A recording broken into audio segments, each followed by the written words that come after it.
The Haunted Man and the Ghost Bargain by Charles Dickens, Chapter 1, The Gift Bestowed. Everybody said so. Far be it from me to assert that what everybody says must be true. Everybody is often as likely to be wrong as right. In the general experience, everybody has been wrong so often, and it has taken, in most instances, such a weary while to find out how wrong, that the authority is proved to be fallible. Everybody may sometimes be right, but that's no rule, as the ghost of Giles Scroggins says in the ballad. The dread word ghost recalls me.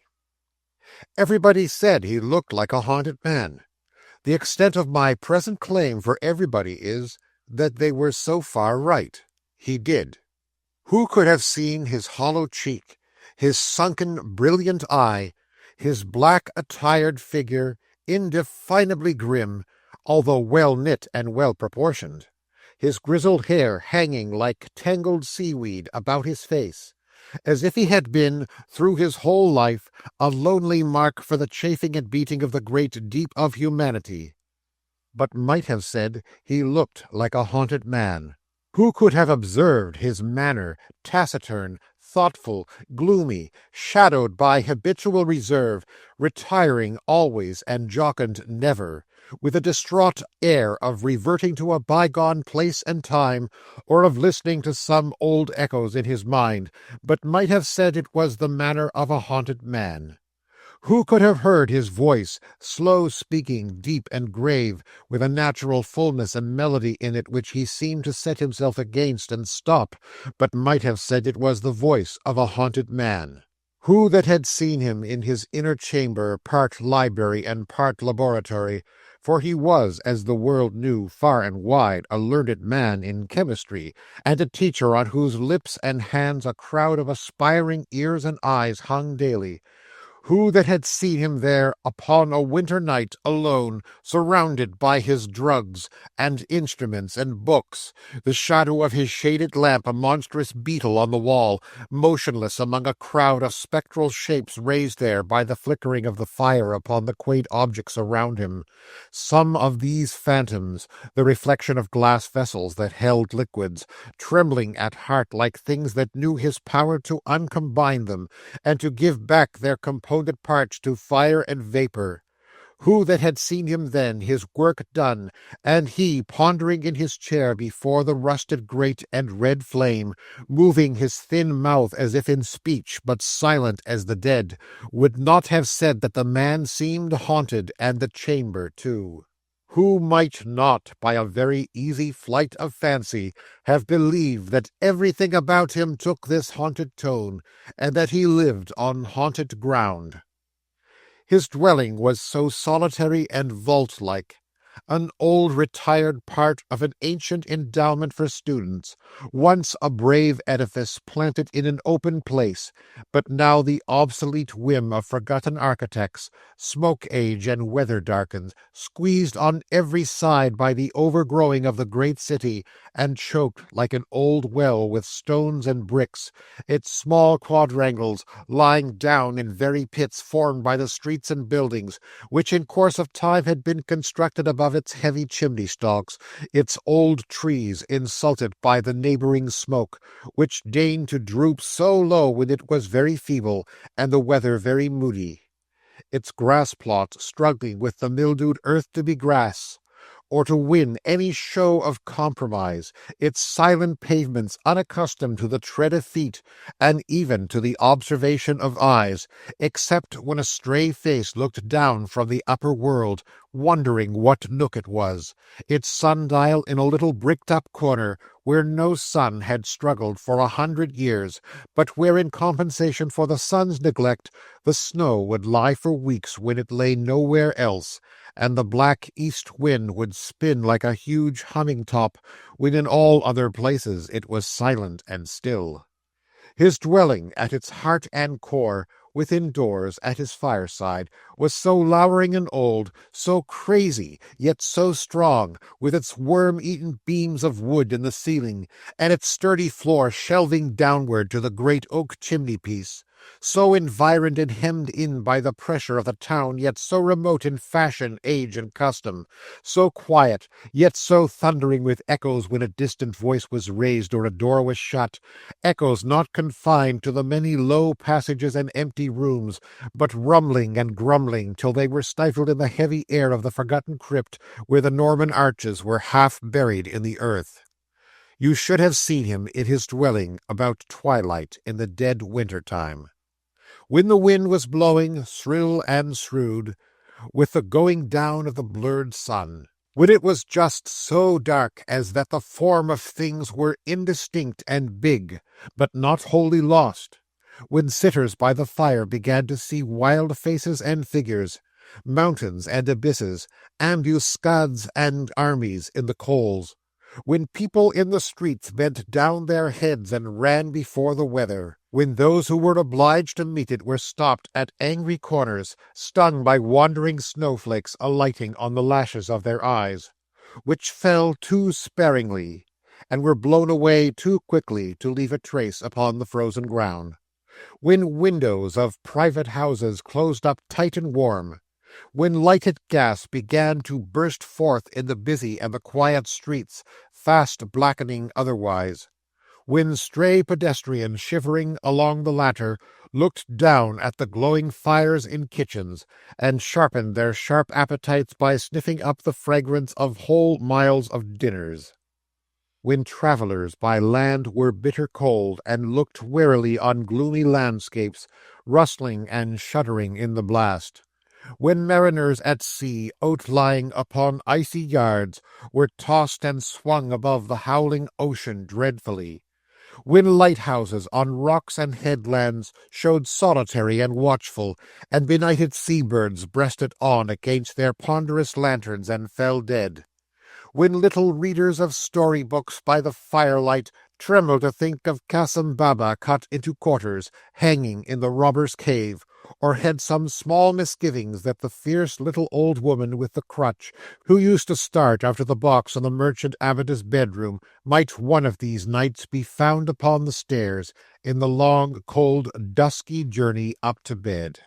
When in rustic places the last glimmering of daylight died away from the ends of avenues, and the trees arching overhead were sullen and black, when in parks and woods the high wet fern and sodden moss, and beds of fallen leaves and trunks of trees were lost to view in masses of impenetrable shade, when mists arose from dike and fen and river, when lights in old halls and in cottage windows were a cheerful sight, when the mill stopped, the wheelwright and the blacksmith shut their workshops, the turnpike gate closed, the plough and harrow were left lonely in the fields, the labourer and team went home, and the striking of the church clock had a deeper sound than at noon, and the churchyard wicket would be swung no more that night.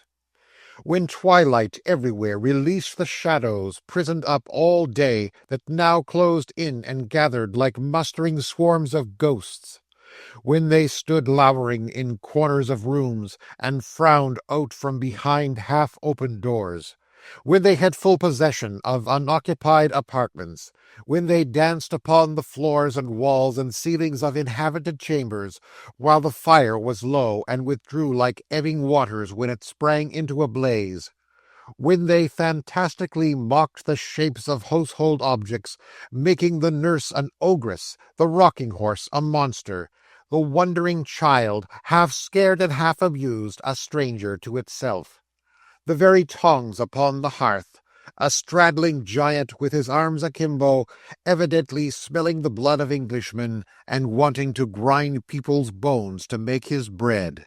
When these shadows brought into the minds of older people other thoughts and showed them different images, when they stole from their retreats in the likenesses of forms and faces from the past, from the grave, from the deep, deep gulf where the things that might have been and never were are always wandering, when he sat, as already mentioned, gazing at the fire, when, as it rose and fell, the shadows went and came, when he took no heed of them with his bodily eyes, but let them come or let them go, looked fixedly at the fire, you should have seen him then. When the sounds that had arisen with the shadows and come out of their lurking places at the twilight summons seemed to make a deeper stillness all about him, when the wind was rumbling in the chimney and sometimes crooning, sometimes howling in the house, when the old trees outside were so shaken and beaten that one querulous old rook, unable to sleep, protested now and then in a feeble, dozy, high-up caw, when at intervals the window trembled, the rusty vane upon the turret-top complained, the clock beneath it recorded that another quarter of an hour was gone, or the fire collapsed and fell in with a rattle, when a knock came at his door, in short, as he was setting so, and roused him. "Who's that?" said he. "Come in." Surely there had been no figure leaning on the back of his chair, no face looking over it. It is certain that no gliding footstep touched the floor as he lifted up his head with a start and spoke. And yet there was no mirror in the room on whose surface his own form could have cast its shadow for a moment, and something had passed darkly and gone. "I am humbly fearful, sir," said a fresh-coloured busy man, holding the door open with his foot for the admission of himself and a wooden tray he carried, and letting it go again by very gentle and careful degrees when he and the tray had got in, lest it should close noisily, "that it's a good bit past the time to-night, but Mrs. William has been taken off her legs so often—" "By the wind?" "Aye, I have heard it rising." "By the wind, sir. Then it's a mercy she got home at all. Oh dear, yes, it was by the wind, Mr. Redlaw, by the wind." He had by this time put the tray down for dinner, and was employed in lighting the lamp and spreading a cloth on the table. From this employment he desisted in a hurry to stir and feed the fire, and then resumed it. The lamp he had lighted, and the blaze that rose under his hand, so quickly changing the appearance of the room, that it seemed as if the mere coming in of his fresh red face and active manner had made the pleasant alteration. "Mrs. Williams is of course subject at any time, sir, to be taken off her balance by the elements. She is not formed superior to that." "No," returned Mr. Redlaw good-naturedly, though abruptly. "No, sir. Mrs. William may be taken off her balance by earth, as for example last Sunday week, when sloppy and greasy, and she going out to tea with her newest sister-in-law, and having a pride in herself, and wishing to appear perfectly spotless though pedestrian, Mrs. William may be taken off her balance by air, as being once over-persuaded by a friend to try a swing at Peckham Fair, which acted on her constitution instantly like a steamboat. Mrs. William may be taken off her balance by fire, as on a false alarm of engines at her mother's when she went 2 miles in her nightcap. Mrs. William may be taken off her balance by water, as at Battersea, when rowed into the piers by her young nephew Charlie Swidger, Jr., aged 12, which had no idea of boats whatever. But these are elements. Mrs. William must be taken out of elements for the strength of her character to come into play." As he stopped for a reply, the reply was, "Yes," in the same tone as before. "Yes, sir. Oh dear, yes," said Mr. Swidger, still proceeding with his preparations, and checking them off as he made them. "That's where it is, sir. That's what I always say myself, sir. Such a many of us Swidgers. Pepper. Why, there's my father, sir, superannuated keeper and custodian of this institution, 87-year-old. He's a Swidger. Spoon." "True, William," was the patient and abstracted answer when he stopped again. "Yes, sir," said Mr. Swidger. "That's what I always say, sir. You may call him the trunk of the tree, Bread. Then you come to his successor, my unworthy self, Salt, and Mrs. William, Swidgers both, Knife and Fork. Then you come to all my brothers and their families, Swidgers, man and woman, boy and girl. Why, what with cousins, uncles, aunts, and relationships of this, that, and t'other degree, and what not degree, and marriages, and lyings in, the Swidgers, tumbler, might take hold of hands, and make a ring round England." Receiving no reply at all here from the thoughtful man whom he addressed, Mr. William approached him nearer, and made a feint of accidentally knocking the table with a decanter to rouse him. The moment he succeeded, he went on, as if in great alacrity of acquiescence. "Yes, sir, that's just what I say myself, sir. Mrs. William and me have often said so. There's swidgers enough, we say, without our voluntary contributions. Butter. In fact, sir, my father is a family in himself, Casters, to take care of, and it happens all for the best that we have no child of our own, though it's made Mrs. William rather quiet like too. Quite ready for the fowl and mashed potatoes, sir? Mrs. William said she'd dish in 10 minutes when I left the lodge." "I am quite ready," said the other, waking as from a dream and walking to and fro. "Mrs. William has been at it again, sir," said the keeper, as he stood warming a plate at the fire and pleasantly shading his face with it. Mr. Redlaw stopped in his walking, and an expression of interest appeared in him. "What I always say myself, sir, she will do it. There's a motherly feeling in Mrs. William's breast that must and will have went." "What has she done?" "Why, sir, not satisfied with being a sort of mother to all the young gentlemen that come up from a variety of parts to attend your courses of lectures at this ancient foundation. It's surprising how Stone Chaney catches the heat this frosty weather, to be sure." Here he turned the plate and cooled his fingers. "Well," said Mr. Redlaw.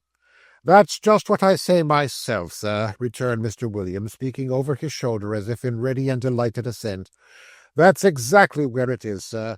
There ain't one of our students but appears to regard Mrs. William in that light. Every day, right through the course, they puts their heads into the lodge one after another, and have all got something to tell her or something to ask her. Swidge is the appellation by which they speak of Mrs. William in general among themselves, I'm told. But that's what I say, sir. Better be called ever so far out of your name, if it's done in real liking, than have it made ever so much of and not cared about. What's a name for? To know a person by. If Mrs. William is known by something better than her name, I allude to Mrs. William's qualities and disposition, never mind her name, though it is Swidger by rights. Let 'em call her Swidge, Widge, Bridge, Lord, London Bridge, Blackfriars, Chelsea, Putney, Waterloo, or Hammersmith Suspension, if they like." The close of this triumphant oration brought him and the plate to the table, upon which he half laid and half dropped it, with a lively sense of its being thoroughly heated, just as the subject of his praises entered the room, bearing another tray and a lantern, and followed by a venerable old man with long grey hair. Mrs. William, like Mr. William, was a simple, innocent-looking person, in whose smooth cheeks the cheerful red of her husband's official waistcoat was very pleasantly repeated. But whereas Mr. William's light hair stood on end all over his head, and seemed to draw his eyes up with it in an excess of bustling readiness for anything, the dark brown hair of Mrs. William was carefully smoothed down and waved away under a trim, tidy cap in the most exact and quiet manner imaginable, whereas Mr. William's very trousers hitched themselves up at the ankles, as if it were not in their iron-grey nature to rest without looking about them. Mrs. William's neatly flowering skirts, red and white like her own pretty face, were as composed and orderly as if the very wind that blew so hard out of doors could not disturb one of their folds. Whereas his coat had something of a fly-away and half-off appearance about the collar and breast, her little bodice was so placid and neat that there should have been protection for her in it had she needed any with the roughest people. Who could have had the heart to make so calm a bosom swell with grief, or throb with fear, or flutter with a thought of shame? To whom would its repose and peace have not appealed against disturbance, like the innocent slumber of a child? "Punctual, of course, Milly," said her husband, relieving her of the tray, "or it wouldn't be you. Here's Mrs. William, sir. He looks lonelier than ever to-night," whispering to his wife as he was taking the tray, "and ghostlier altogether."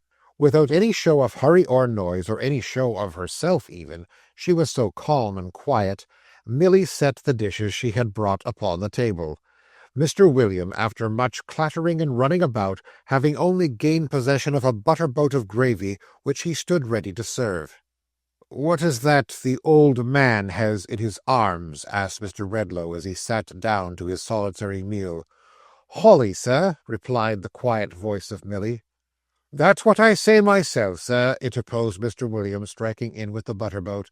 "Berries is so seasonable this time of year. Brown gravy." "Another Christmas come, another year gone," murmured the chemist with a gloomy sigh. "More figures in the lengthening sum of recollection that we work and work at to our torment, till death idly jumbles all together and rubs all out. So Philip," breaking off and raising his voice as he addressed the old man standing apart, with his glistening burden in his arms, from which the quiet Mrs. William took small branches, which she noiselessly trimmed with her scissors, and decorated the room with, while her aged father-in-law looked on much interested in the ceremony. "My duty to you, sir," returned the old man. "Should have spoken before, sir, but know your ways, Mr. Redlaw, proud to say, and wait till spoke to. Merry Christmas, sir, and Happy New Year, and many of 'em. Have had a pretty many of them myself, and may take the liberty of wishing 'em. I'm 87. "Have you had so many that were merry and happy?" asked the other. "Aye, sir, ever so many," returned the old man. "Is his memory impaired with age?" "It is to be expected now," said Mr. Redlaw, turning to the son and speaking lower. "Not a morsel of it, sir," replied Mr. William. "That's exactly what I say myself, sir. There never was such a memory as my father's. He's the most wonderful man in the world. He don't know what forgetting means. It's the very observation I'm always making to Mrs. William, sir, if you'll believe me." Mr. Swidger, in his polite desire to seem to acquiesce at all events, delivered this as if there were no iota of contradiction in it, and it were all said in unbounded and unqualified assent. The chemist pushed his plate away, and rising from the table walked about the room to where the old man stood looking at a little sprig of holly in his hand. "It recalls the time when many of those years were old and new then," he said, observing him attentively and touching him on the shoulder. "Does it?" "Oh, many, many," said Philip, half awakening from his reverie. "I'm 87. "Merry and happy, was it?" asked the chemist in a low voice. "Merry and happy, old man? Maybe as high as that, no higher," said the old man, holding out his hand a little way above the level of his knee, and looking retrospectively at his questioner. "When I first remember 'em, cold sunshiny day it was, out a-walking, when someone, it was my mother as sure as you stand there, though I don't know what her blessed face was like, for she took ill and died that Christmas time, told me they were food for birds. The pretty little fellow thought, that's me, you understand, that birds' eyes were so bright, perhaps because the berries that they lived on in the winter was so bright. I recollect that. And I'm 87. "Merry and happy," mused the other, bending his dark eyes upon the stooping figure with a smile of compassion. "Merry and happy, and remember well." "Aye, aye, aye," resumed the old man, catching the last words. "I remember 'em well in my school time, year after year, and all the merry-making that used to come along with them. I was a strong chap then, Mr. Redlaw, and, if you'll believe me, hadn't my match at football within 10 mile. Where's my son William? Hadn't my match at football, William, within 10 mile. "That's what I always say, father," returned the son promptly and with great respect. "You are a Swidger, if ever there was one of the family." "Dear," said the old man, shaking his head as he again looked at the holly. "His mother, my son William's, my youngest son, and I have sat among 'em all, boys and girls, little children and babies, many a year, when the berries like these were not shining half so bright all round us as their bright faces. Many of them are gone, she's gone, and my son George, our eldest, who was her pride more than all the rest, is fallen very low, but I can see them when I look here, alive and healthy, as they used to be in those days, and I can see him, thank God, in his innocence. It's a blessed thing to me at 87. The keen look that had been fixed upon him with so much earnestness had gradually sought the ground. When my circumstances got to be not so good as formerly, through not being honestly dealt by, and I first came here to be custodian, said the old man, which was upwards of 50 years ago. Where's my son William? More than half a century ago, William. That's what I say, father, replied the son, as promptly and dutifully as before. That's exactly where it is. 2 times ought's a nought, and twice 5 10, and there's 100 of 'em. It was quite a pleasure to know that one of our founders, or more correctly speaking, said the old man, with a great glory in his subject and his knowledge of it, one of the learned gentlemen that helped endow us in Queen Elizabeth's time, for we were founded afore her day, left in his will, among the other bequests he made us, so much to buy holly for garnishing the walls and windows come Christmas. There was something homely and friendly in it. Being but strange here then, and coming at Christmas time, we took a liking for his very picture that hangs in what used to be anciently, afore our 10 poor gentlemen commuted for an annual stipend in money, our great dinner-hall. A sedate gentleman in a peaked beard, with a ruff round his neck, and a scroll below him in old English letters, Lord keep my memory green. You know all about him, Mr. Redlaw. I know the portrait hangs there, Philip. Yes, sure, it's the second on the right above the panelling. I was going to say he has helped to keep my memory green. I thank him for going round the building every year, as I'm a-doing now, and freshening up the bare rooms with these branches and berries, freshens up my bare old brain. 1 year brings back another, and that year another, and those others numbers. At last it seems to me as if the birth-time of our Lord was the birth-time of all I have ever had affection for, or mourned for, or delighted in, and they're a pretty many, for I'm 87. Merry and happy, murmured Redlaw to himself. The room began to darken strangely. So you see, sir, pursued old Philip, whose hale wintry cheek had warmed into a ruddier glow, and whose blue eyes had brightened while he spoke, I have plenty to keep when I keep this present season. Now where's my quiet mouse? Chattering's the sin of my time of life, and there's half the building to do yet, if the cold don't freeze us first, or the wind don't blow us away, or the darkness don't swallow us up. The quiet mouse had brought her calm face to his side, and silently taken his arm before he finished speaking. Come away, my dear, said the old man. Mr. Redlaw won't settle to his dinner otherwise till it's cold as the winter.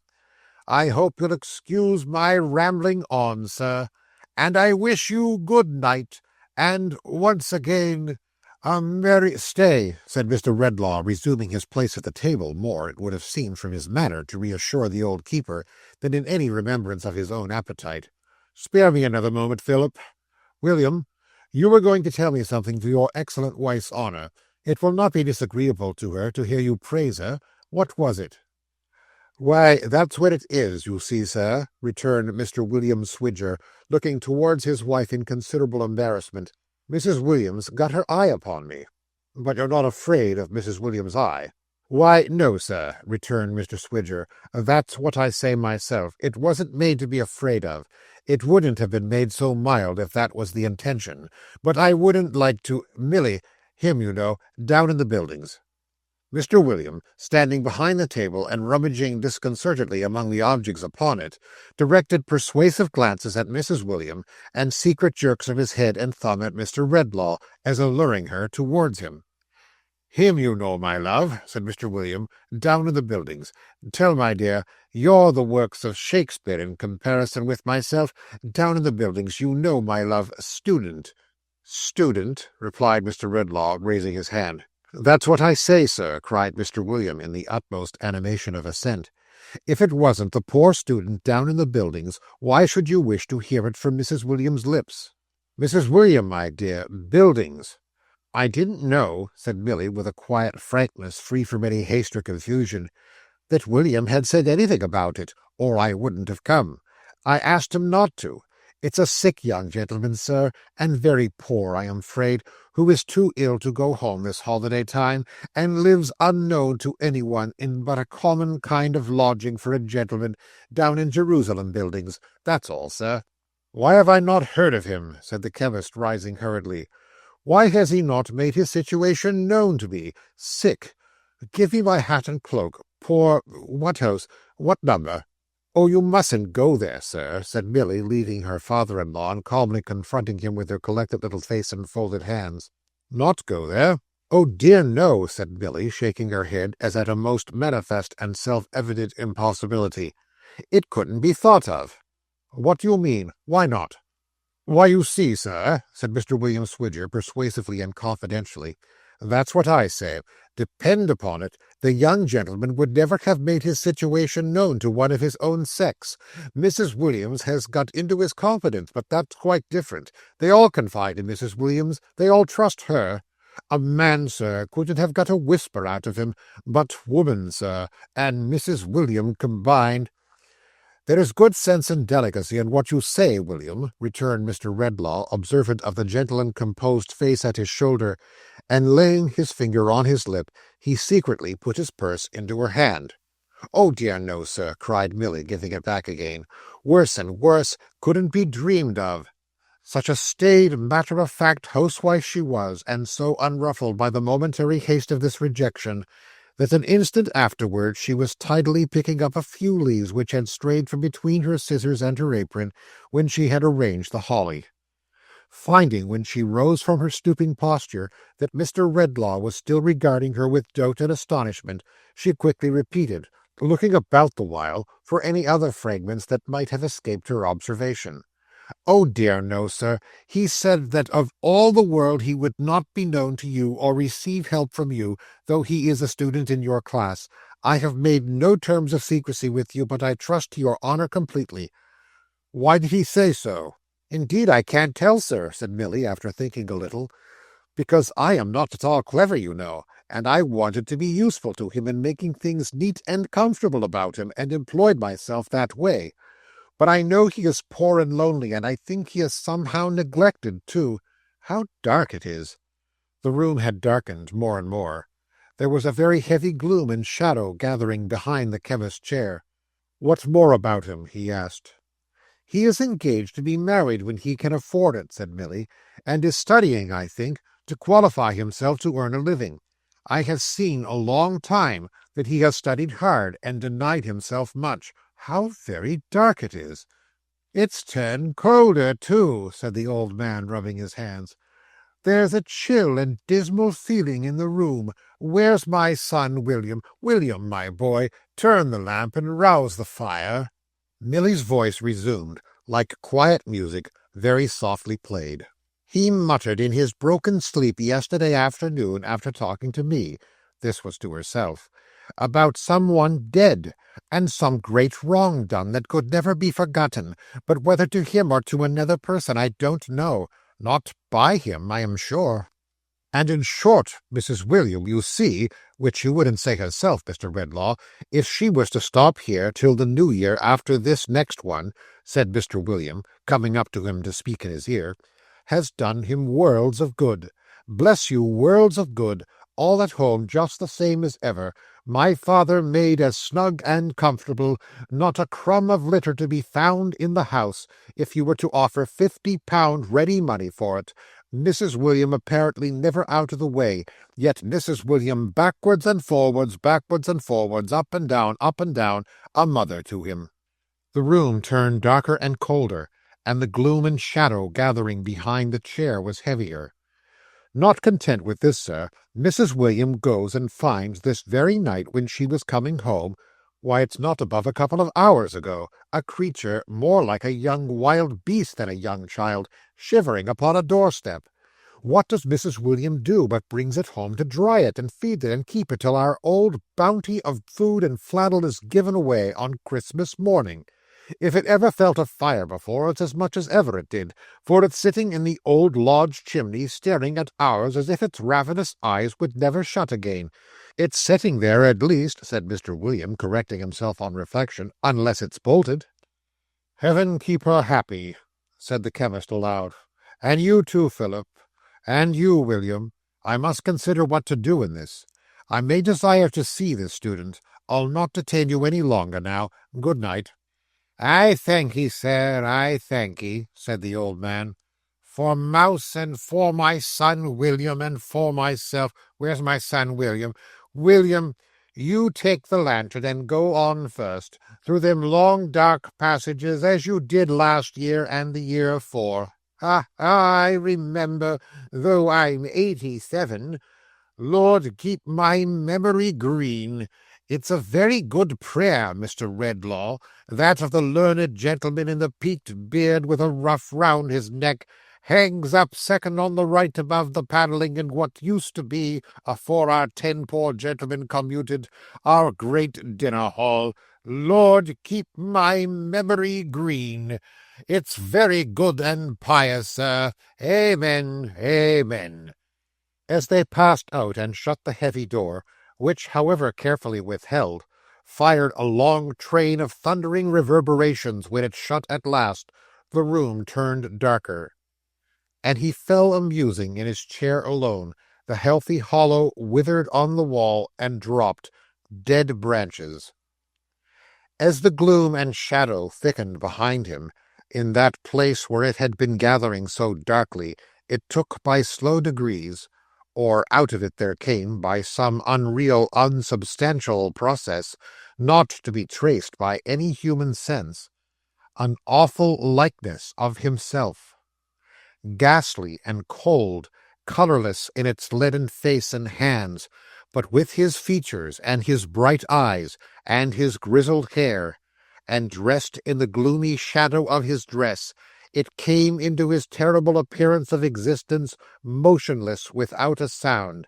As he leaned his arm upon the elbow of his chair, ruminating before the fire, it leaned upon the chair-back, close above him, with its appalling copy of his face, looking where his face looked, and bearing the expression his face bore. This, then, was the something that had passed and gone already. This was the dread companion of the haunted man. It took for some moments no more apparent heed of him than he of it. The Christmas waits were playing somewhere in the distance, and through his thoughtfulness he seemed to listen to the music.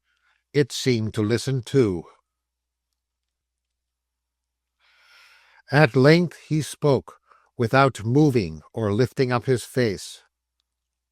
"Here again," he said. "Here again," replied the phantom. "I see you in the fire," said the haunted man. "I hear you in music in the wind, in the dead stillness of the night." The phantom moved its head, assenting. "Why do you come to haunt me thus?" "I come as I am called," replied the ghost. "No, unbidden," exclaimed the chemist. "Unbidden be it," said the spectre. "It is enough. I am here." Hitherto the light of the fire had shone on the two faces, if the dread lineaments behind the chair might be called a face, both addressed towards it as at first, and neither looking at the other. But now the haunted man turned suddenly and stared upon the ghost. The ghost, as sudden in its motion, passed to before the chair and stared on him. The living man and the animated image of himself dead might so have looked the one upon the other. An awful survey in a lonely and remote part of an empty old pile of building on a winter night, with the loud wind going by upon its journey of mystery, whence or whither no man knowing since the world began, and the stars in unimaginable millions glittering through it from eternal space, where the world's bulk is as a grain, and its hoary age is infancy. "Look upon me," said the spectre. "I am he, neglected in my youth and miserably poor, who strove and suffered and still strove and suffered, until I hewed out knowledge from the mine where it was buried, and made rugged steps thereof for my worn feet to rest and rise on." "I am that man," returned the chemist. "No mother's self-denying love," pursued the phantom. "No father's counsel aided me. A stranger came into my father's place when I was but a child, and I was easily an alien from my mother's heart. My parents, at the best, were of that sort whose care soon ends, and whose duty is soon done, who cast their offspring loose early as birds do theirs, and if they do well, claim the merit, and if ill, the pity." It paused, and seemed to tempt and goad him with its look, and with the manner of its speech, and with its smile. "I am he," pursued the phantom, "who in this struggle upward found a friend. I made him, won him, bound him to me. We worked together side by side. All the love and confidence that in my earlier youth had had no outlet and found no expression, I bestowed on him." "Not all," said Redlaw hoarsely. "No, not all," returned the phantom. "I had a sister." The haunted man, with his head resting on his hands, replied, "I had." The phantom, with an evil smile, drew closer to the chair, and resting its chin upon its folded hands upon the back, and looking down into his face with searching eyes that seemed indistinct with fire, went on. "Such glimpses of the light of home as I had ever known had streamed from her. How young she was, how fair, how loving! I took her to the first poor roof that I was master of, and made it rich. She came into the darkness of my life and made it bright. She is before me. I saw her in the fire, but now I hear her in music, in the wind, in the dead stillness of the night," returned the haunted man. "Did he love her?" said the phantom, echoing his contemplative tone. "I think he did once. I am sure he did. Better had she loved him less secretly, less dearly, from the shallower depths of a more divided heart." "Let me forget it," said the chemist, with an angry motion of his hand. "Let me blot it from my memory." The spectre, without stirring, and with its unwinking, cruel eyes still fixed upon his face, went on. "A dream like hers stole upon my own life." "It did," said Redlaw. "A love as like hers," pursued the phantom, "as my inferior nature might cherish, arose in my own heart. I was too poor to bind its object to my fortune then, by any thread of promise or entreaty. I loved her far too well to seek to do it. But more than ever I have striven in my life, I strove to climb. Only an inch gained brought me something nearer to the height. I toiled up. In the late pauses of my labor at that time, my sister, sweet companion, still sharing with me the expiring embers and the cooling hearth, when day was breaking, what pictures of the future did I see!" "I saw them in the fire but now," he murmured. They come back to me in music, in the wind, in the dead stillness of the night, in the revolving years. Pictures of my own domestic life in aftertime, with her who was the inspiration of my toil. Pictures of my sister, made the wife of my dear friend on equal terms, for he had some inheritance, we none. Pictures of our sobered age and mellowed happiness, and of the golden links extending back so far that should bind us and our children in a radiant garland, said the phantom. Pictures, said the haunted man, that were delusions. Why is my doom to remember them too well? Delusions, echoed the phantom in its changeless voice, and glaring on him with its changeless eyes. For my friend, in whose breast my confidence was locked as in my own, passing between me and the center of the system of my hopes and struggles, won her to himself and shattered my frail universe. My sister, doubly dear, doubly devoted, doubly cheerful in my house, lived on to see me famous, and my old ambition so rewarded when its spring was broken. And then died, he interposed, died, gentle as ever, happy and with no concern but for her brother. Peace. The phantom watched him silently. Remembered, said the haunted man after a pause.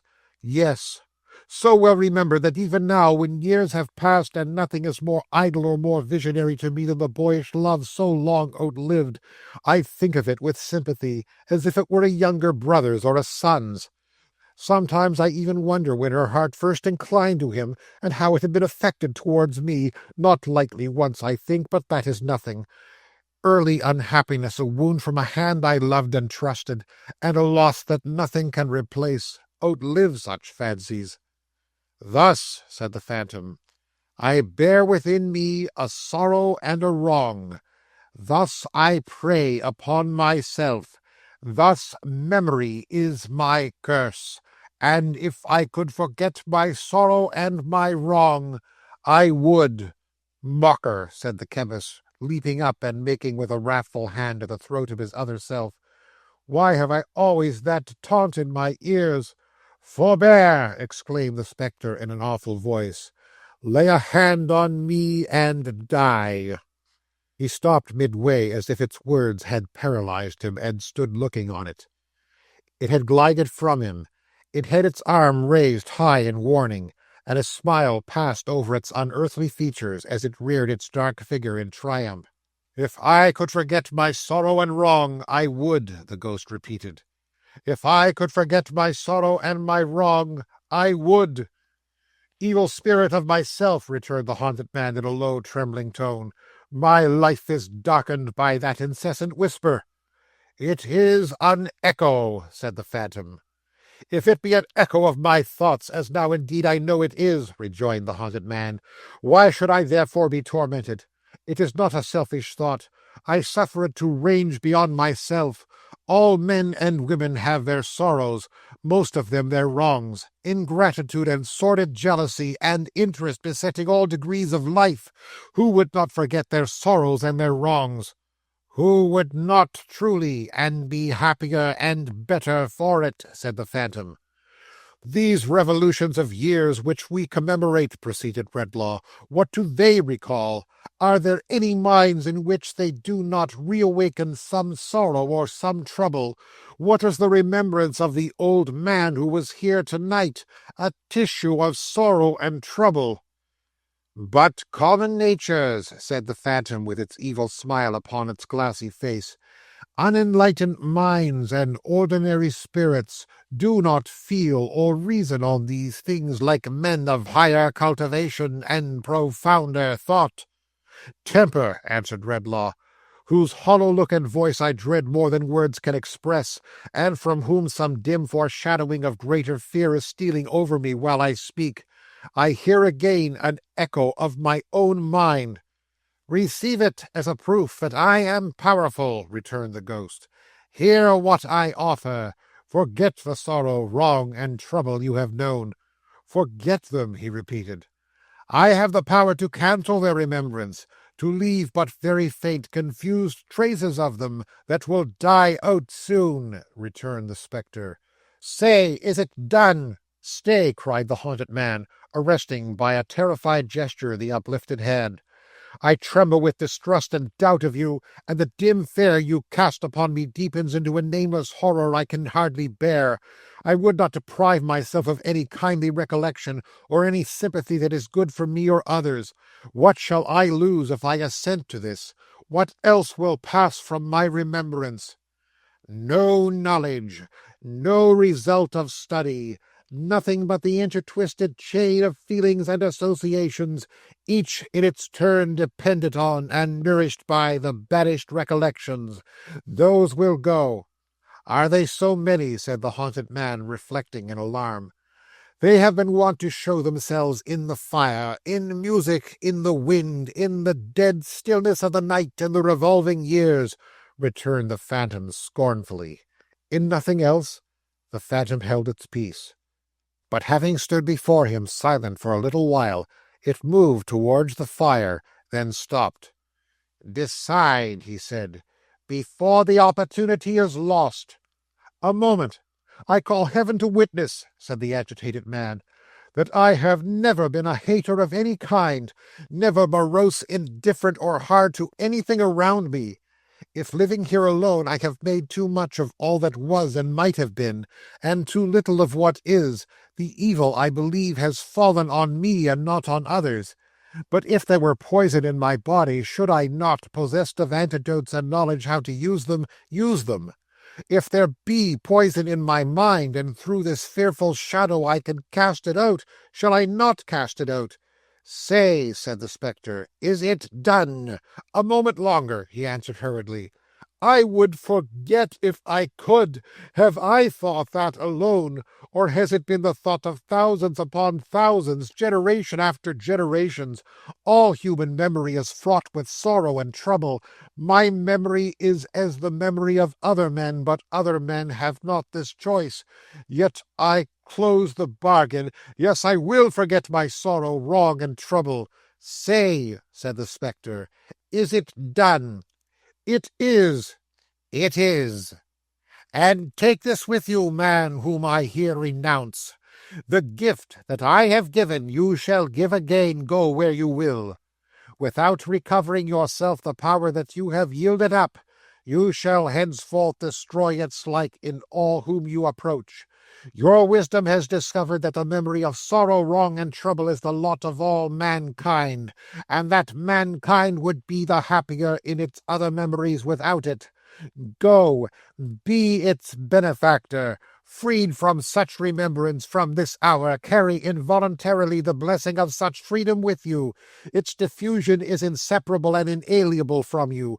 Go, be happy in the good you have won, and in the good you do." The phantom, which had held its bloodless hand above him while it spoke, as if in some holy invocation or some ban, and which had gradually advanced its eyes so close to his that he could see how they did not participate in the terrible smile upon its face, but were a fixed, unalterable, steady horror, melted before him and was gone. As he stood rooted to the spot, possessed by fear and wonder, and imagining he heard repeated in melancholy echoes, dying away fainter and fainter, the words, "Destroy its like in all whom you approach," a shrill cry reached his ears. It came not from the passages beyond the door, but from another part of the old building, and sounded like the cry of someone in the dark who had lost the way.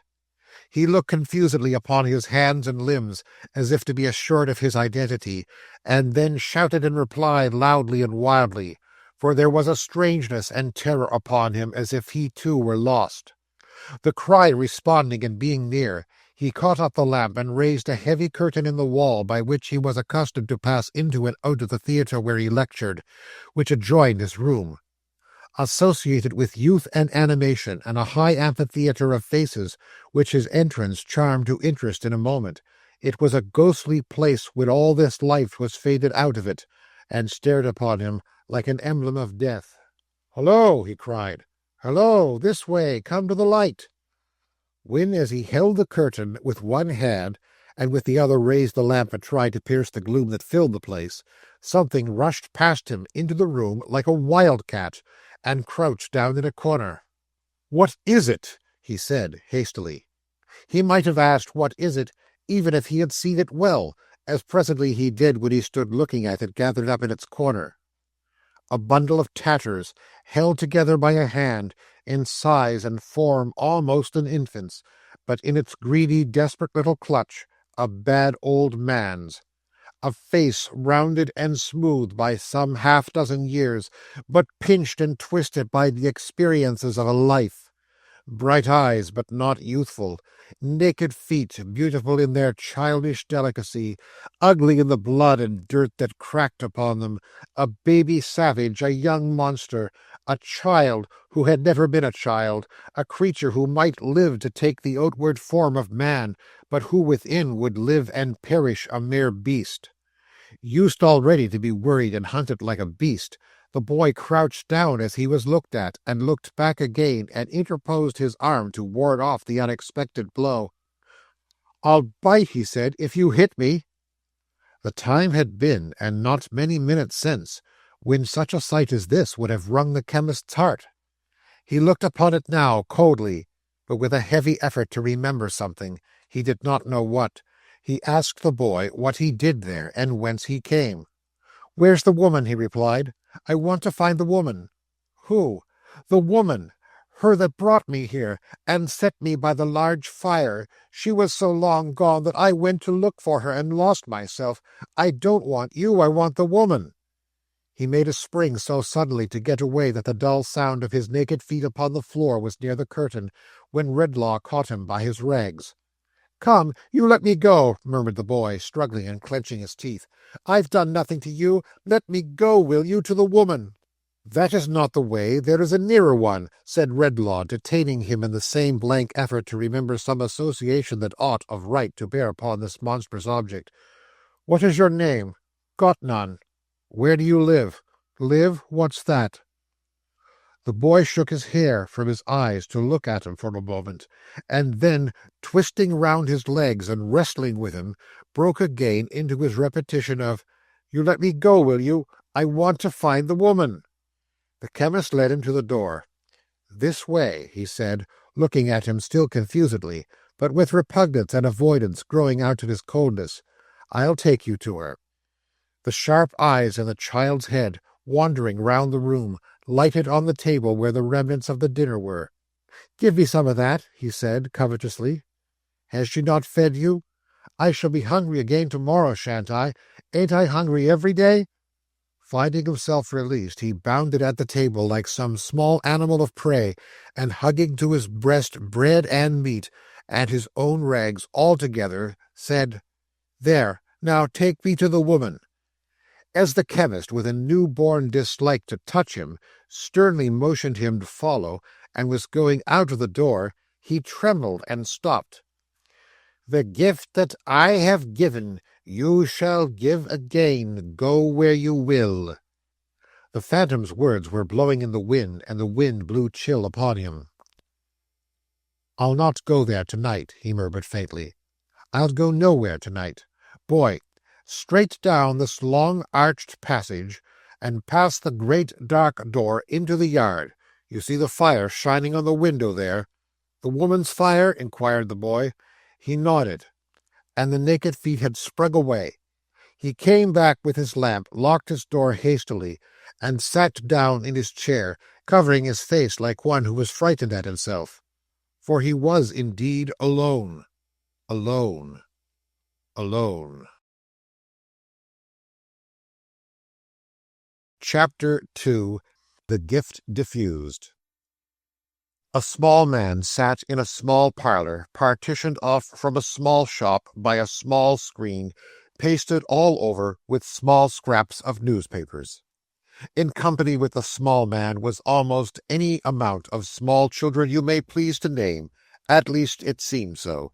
They made, in that very limited sphere of action, such an imposing effect in point of numbers.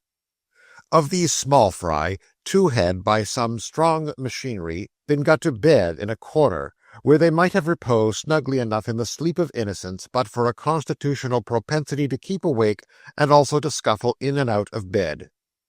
The immediate occasion of these predatory dashes at the waking world was the construction of an oyster-shell wall in a corner by two other youths of tender age, on which fortification the two in bed made harassing descents like those accused Picts and Scots who beleaguer the early historical studies of most young Britons, and then withdrew to their own territory. In addition to the stir attendant on these inroads, and the retorts of the invaded, who pursued hotly and made lunges at the bedclothes under which the marauders took refuge, another little boy in another little bed contributed his mite of confusion to the family stock by casting his boots upon the waters, in other words, by launching these and several small objects, inoffensive in themselves, though of a hard substance, considered as missiles, at the distributors of his repose, who were not slow to return these compliments. Besides which, another little boy, the biggest there, but still little, was tottering to and fro, bent on one side, and considerably affected in his knees by the weight of a large baby, which he was supposed by a fiction that obtains sometimes in sanguine families to be hushing to sleep. But, oh, the inexhaustible regions of contemplation and watchfulness into which this baby's eyes were then only beginning to compose themselves to stare over his unconscious shoulder. It was a very Moloch of a baby, on whose insatiate altar the whole existence of this particular young brother was offered up a daily sacrifice. Its personality may be said to have consisted in its never being quiet in any one place for 5 consecutive minutes, and never going to sleep when required. Tetterby's baby was as well known in the neighborhood as the postman or the potboy. It roved from doorstep to doorstep in the arms of little Johnny Tetterby, who lagged heavily at the rear of troops of juveniles who followed the tumblers or the monkey, and came up all on one side a little too late for everything that was attractive, from Monday morning until Saturday night.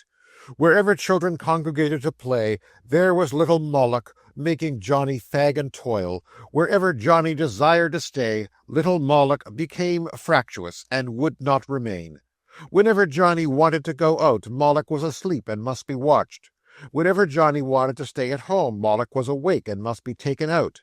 Yet Johnny was verily persuaded that it was a faultless baby without its peer in the realm of England, and was quite content to catch meek glimpses of things in general form behind its skirts, or over its limp flapping bonnet, and to go staggering about with it like a very little porter with a very large parcel, which was not directed to anybody and could never be delivered anywhere.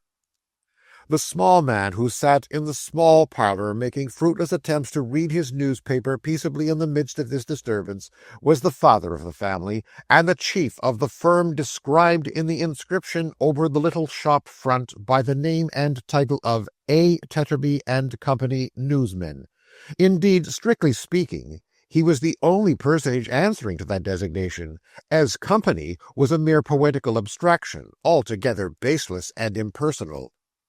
Tetterby's was the corner shop in Jerusalem Buildings. There was a good show of literature in the window, chiefly consisting of picture newspapers out of date, and serial pirates and footpads. Walking sticks likewise and marbles were included in the stock and trade. It had once extended into the light confectionery line, but it would seem that these elegancies of life were not in demand about Jerusalem Buildings, for nothing connected with that branch of commerce remained in the window, except a sort of small glass lantern containing a languishing mass of bull's-eyes, which had melted in the summer and congealed in the winter until all hope of ever getting them out, or of eating them without eating the lantern too, was gone forever. Tetterby's had tried its hand at several things. It had once made a feeble little dart at the toy business, for in another lantern there was a heap of minute wax dolls, all sticking together upside down in the direst confusion, with their feet on one another's heads, and a precipitate of broken arms and legs at the bottom. It had made a move in the millinery direction, which a few dry wiry bonnet shapes remained in a corner of the window to attest. It had fancied that a living might lie hidden in the tobacco trade, and had stuck up a representation of native of each of the three integral portions of the British Empire in the act of consuming that fragrant weed, with a poetic legend attached importing that united in one cause they sat and joked, one chewed tobacco, one took snuff, one smoked, but nothing seemed to have come of it except flies. Time had been when it had put a forlorn trust in imitative jewelry, for in one pane of glass there was a card of cheap seals, and another of pencil cases, and a mysterious black amulet of inscrutable intention, labelled ninepence. But to that hour Jerusalem Buildings had brought none of them.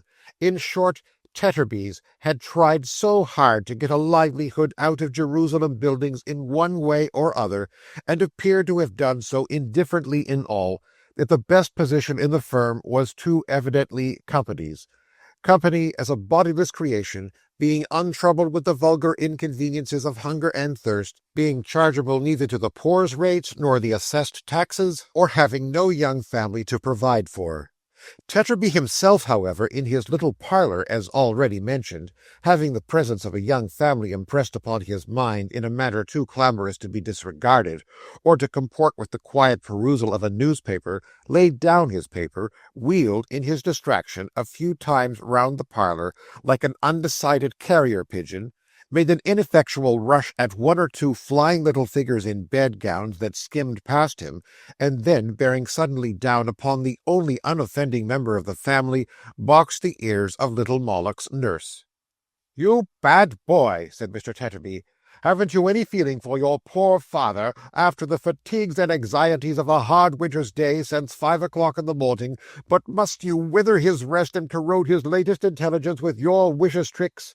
Isn't it enough, sir, that your brother Dolphus is toiling and moiling in the fog and cold, and you rolling in the lap of luxury with a baby and everything you can wish for," said Mr. Tetterby, heaping this up as a great climax of blessings. "But must you make a wilderness of home and maniacs of your parents? Must you, Johnny? Hey?" At each interrogation, Mr. Tetterby made a feint of boxing his ears again, but thought better of it and held his hand. "Oh, father," whimpered Johnny, "when I wasn't doing anything, I'm sure, but taking care of Sally and getting her to sleep. Oh, father." "I wish my little woman would come home," said Mr. Tetterby, relenting and repenting. "I only wish my little woman would come home. I ain't fit to deal with 'em. They make my head go round and get the better of me. Oh, Johnny, isn't it enough that your dear mother has provided you with that sweet sister," indicating Moloch? "Isn't it enough that you were 7 boys before without a ray of gal, and that your dear mother went through what she did go through on purpose that you might all of you have a little sister, but must you so behave yourself as to make my head swim?" Softening more and more as his own tender feelings and those of his injured son were worked on, Mr. Tetterby concluded by embracing him, and immediately breaking away to catch one of the real delinquents. A reasonably good start occurring, he succeeded, after a short but smart run, and some rather severe cross-country work under and over the bedsteads, and in and out among the intricacies of the chairs, in capturing this infant, whom he condignly punished and bore to bed.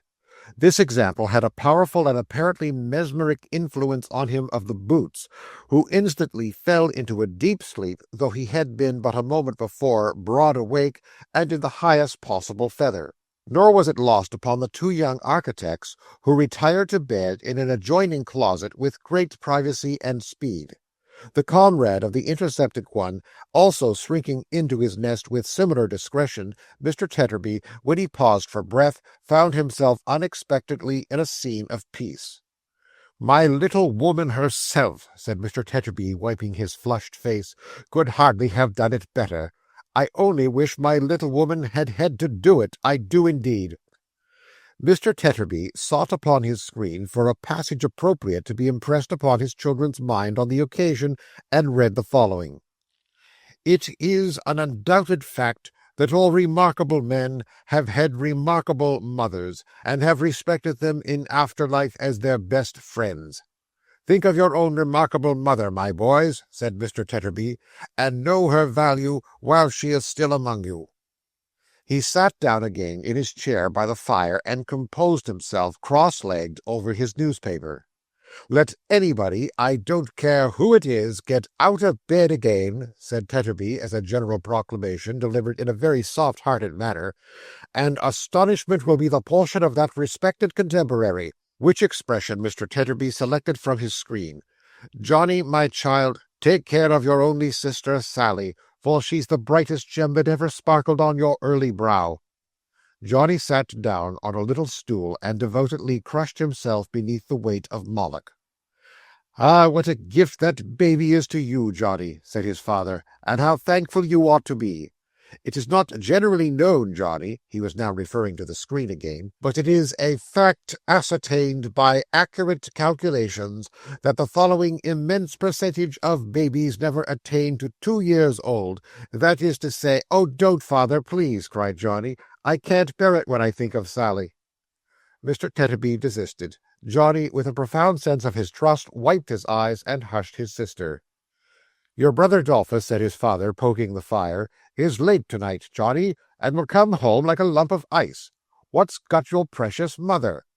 "Here's mother and Dolphus too, father," exclaimed Johnny, "I think." "You're right," returned his father, listening. "Yes, that's the footstep of my little woman." The process of induction by which Mr. Tetterby had come to the conclusion that his wife was a little woman was his own secret. She would have made 2 editions of himself very easily. Considered as an individual, she was rather remarkable for being robust and portly, but considered with reference to her husband, her dimensions became magnificent.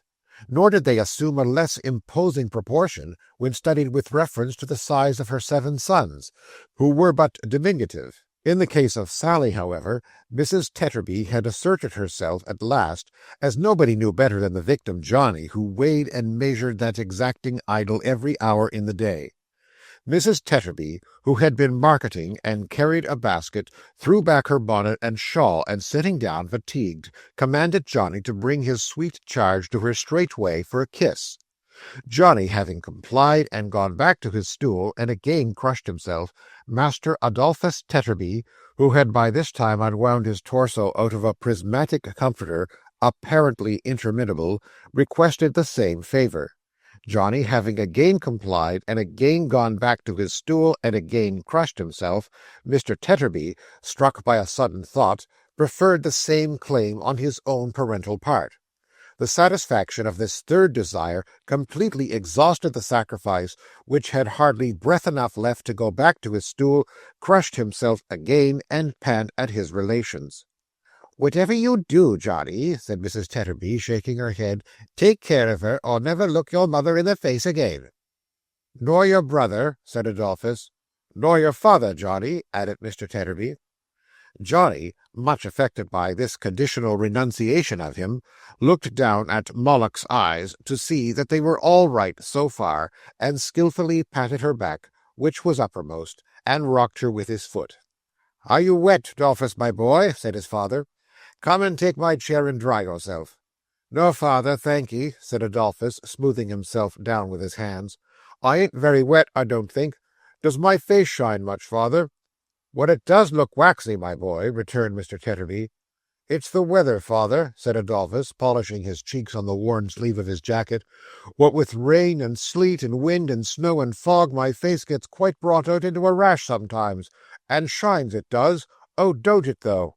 Master Adolphus was also in the newspaper line of life, being employed by a more thriving firm than his father and company to vend newspapers at a railway station, where his chubby little person, like a shabbily disguised Cupid, and his shrill little voice, he was not much more than 10 years old, were as well known as the hoarse panting of the locomotives running in and out. His juvenility might have been at some loss for a harmless outlet in this early application to traffic, but for a fortunate discovery he made of a means of entertaining himself, and of dividing the long day into stages of interest without neglecting business. This ingenious invention, remarkable like many great discoveries for its simplicity, consisted in varying the first vowel in the word paper, and substituting in its stead, at different periods of the day, all the other vowels in grammatical succession. Thus, before daylight in the winter time, he went to and fro in his little oilskin cap and cape, and his big comforter, piercing the heavy air with his cry of morning paper, which about an hour before noon changed to morning pepper, which at about 2 changed to morning pipper, which in a couple of hours changed to morning popper, and so declined with the sun into evening popper, to the great relief and comfort of this young gentleman's spirits. Mrs. Tetterby, his lady mother, who had been sitting with her bonnet and shawl thrown back as aforesaid, thoughtfully turning her wedding ring round and round upon her finger, now rose and divested herself out of her out-of-door attire, began to lay the cloth for supper. "Ah, dear me, dear me, dear me," said Mrs. Tetterby, "that's the way the world goes." "Which is the way the world goes, my dear?" asked Mr. Tetterby, looking round. "Oh, nothing," said Mrs. Tetterby. Mr. Tetterby elevated his eyebrows, folded his newspaper afresh, and carried his eyes up to it, and down it, and across it, but was wandering in his attention, and not reading it. Mrs. Tetterby at the same time laid the cloth, but rather as she was punishing the table than preparing the family supper, hitting it unnecessarily hard with the knives and forks, slapping it with the plates, dinting it with the salt cellar. "Ah, dear me, dear me, dear me," said Mrs. Tetterby, "that's the way the world goes." "My duck," returned her husband, looking round again, "you said that before. Which is the way the world goes?" "Oh, nothing," said Mrs. Tetterby. "Sophia," remonstrated her husband, "you said that before, too." "Well, I'll say it again, if you like," returned Mrs. Tetterby. "Oh, nothing. There. And again, if you like. Oh, nothing. There. And again, if you like. Oh, nothing. Now then." Mr. Tetterby brought his eye to bear upon the partner of his bosom, and said in mild astonishment, "My little woman, what has put you out?" "I'm sure I don't know," she retorted. "Don't ask me. Who said I was put out at all? I never did." Mr. Tetterby gave up the perusal of his newspaper as a bad job, and taking a slow walk across the room, with his hands behind him and his shoulders raised, his gait according perfectly with the resignation of his manner, addressed himself to his two eldest offspring. "Your supper will be ready in a minute, Dolphus," said Mr. Tetterby. "Your mother has been out in the wet to the cook-shop to buy it. It was very good of your mother to do so. You shall get some supper, too, very soon, Johnny. Your mother's pleased with you, my man, for being so attentive to your precious sister." Mrs. Tetterby, without any remark, but with a decided subsidence of her animosity towards the table, finished her preparations, and took from her ample basket a substantial slab of hot peas pudding wrapped in paper, and a basin covered with a saucer, which, on being uncovered, sent forth an odour so agreeable that the 3 pair of eyes in the 2 beds opened wide and fixed themselves upon the banquet. Mr. Tetterby, without regarding this tacit invitation to be seated, stood repeating slowly, "Yes, yes, your supper will be ready in a minute, Dolphus. Your mother went out in the wet to the cook-shop to buy it. It was very good of your mother so to do," until Mrs. Tetterby, who had been exhibiting sundry tokens of contrition behind him, caught him round the neck and wept. "Oh, Dolphus," said Mrs. Tetterby, "how could I go and behave so?" This reconciliation affected Adolphus the younger and Johnny to that degree that they both, as with one accord, raised a dismal cry, which had the effect of immediately shutting up the round eyes in the beds, and utterly routing the 2 remaining little Tetterbys, just then stealing in from the adjoining closet to see what was going on in the eating-way. "I am sure, Dolphus," sobbed Mrs. Tetterby, "coming home, I had no more idea than a child unborn—" Mr. Tetterby seemed to dislike this figure of speech, and observed, "Say than the baby, my dear." "Had no more idea than the baby," said Mrs. Tetterby. "Johnny, don't look at me, but look at her, or she'll fall out of your lap and be killed, and then you'll die in agonies of a broken heart, and serve you right. No more idea I hadn't than the darling of being cross when I came home, but somehow, Dolphus—" Mrs. Tetterby paused, and again turned her wedding ring round and round upon her finger. "I see," said Mr. Tetterby. "I understand. My little woman was put out. Hard times and hard weather, hard work, make it trying now and then." I see, bless your soul, no wonder. Dolph, my man, continued Mr. Tetterby, exploring the basin with a fork, here's your mother been and bought at the cook-shop, besides peas pudding, a whole knuckle of a lovely roast leg of pork, with lots of crackling left upon it, and with seasoning gravy and mustard quite unlimited. Hand in your plate, my boy, and begin while it's simmering. Master Adolphus, needing no second summons, received his portion with eyes rendered moist by appetite, and withdrawing to his particular stool, fell upon his supper tooth and nail. Johnny was not forgotten, but received his rations on bread, lest he should, in a flush of gravy, trickle any on the baby. He was required, for similar reasons, to keep his pudding, when not on active service, in his pocket. There might have been more pork on the knuckle-bone, which knuckle-bone the carver at the cook-shop had assuredly not forgotten in carving for previous customers, but there was no stint of seasoning, and that is an accessory dreamily suggesting pork, and pleasantly cheating the sense of taste. The peas pudding, too, the gravy and mustard, like the eastern rose in respect of the nightingale, if they were not absolutely pork, had lived near it. So upon the whole, there was the flavour of a middle-sized pig. It was irresistible to the Tetterbys in bed, who, though professing to slumber peacefully, crawled out when unseen by their parents, and silently appealed to their brothers for any gastronomic token of fraternal affection. They, not hard of heart, presenting scraps in return, it resulted that a party of light skirmishes in nightgowns were careering about the parlour all through supper, which harassed Mr. Tetterby exceedingly, and once or twice imposed upon him the necessity of a charge, before which these guerrilla troops retired in all directions and in great confusion. Mrs. Tetterby did not enjoy her supper. There seemed to be something on Mrs. Tetterby's mind. At one time she laughed without reason, and at another time she cried without reason, and at last she laughed and cried together in a manner so very unreasonable that her husband was confounded. "My little woman," said Mr. Tetterby, "if the world goes that way, it appears to go the wrong way, and to choke you." "Give me a drop of water," said Mrs. Tetterby, struggling with herself, "and don't speak to me for the present, or take any notice of me. Don't do it." Mr. Tetterby, having administered the water, turned suddenly on the unlucky Johnny, who was full of sympathy, and demanded why he was wallowing there in gluttony and idleness, instead of coming forward with the baby, that the sight of her might revive his mother. Johnny immediately approached, borne down by its weight, but Mrs. Tetterby holding out her hand to signify that she was not in a condition to bear that trying appeal to her feelings, he was interdicted from advancing another inch, on pain of perpetual hatred from all his dearest connections, and accordingly retired to his stool again, and crushed himself as before. After a pause, Mrs. Tetterby said she was better now, and began to laugh. "My little woman," said her husband dubiously, "are you quite sure you're better?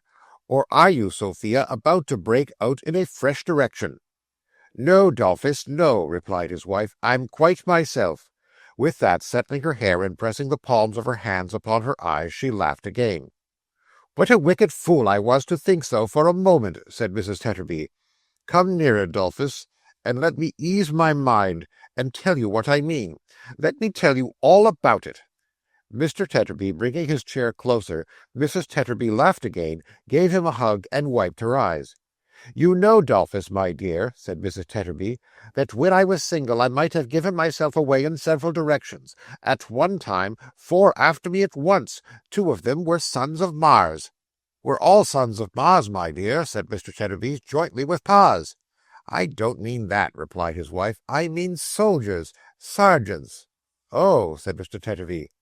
"Well, Dolphus, I'm sure I never think of such things now to regret them, and I'm sure I've got as good a husband, and would do as much to prove that I was fond of him as any little woman in the world," said Mr. Tetterby. "Very good, very good." If Mr. Tetterby had been 10 feet high, he could not have expressed a gentler consideration for Mrs. Tetterby's fairy-like stature, and if Mrs. Tetterby had been 2 feet high, she could not have felt it more appropriately her due. "But you see, Dolphus," said Mrs. Tetterby, "this being Christmas time, when all people who can make holiday, and when all people who have got money like to spend some, I did, somehow, get a little out of sorts when I was in the streets just now.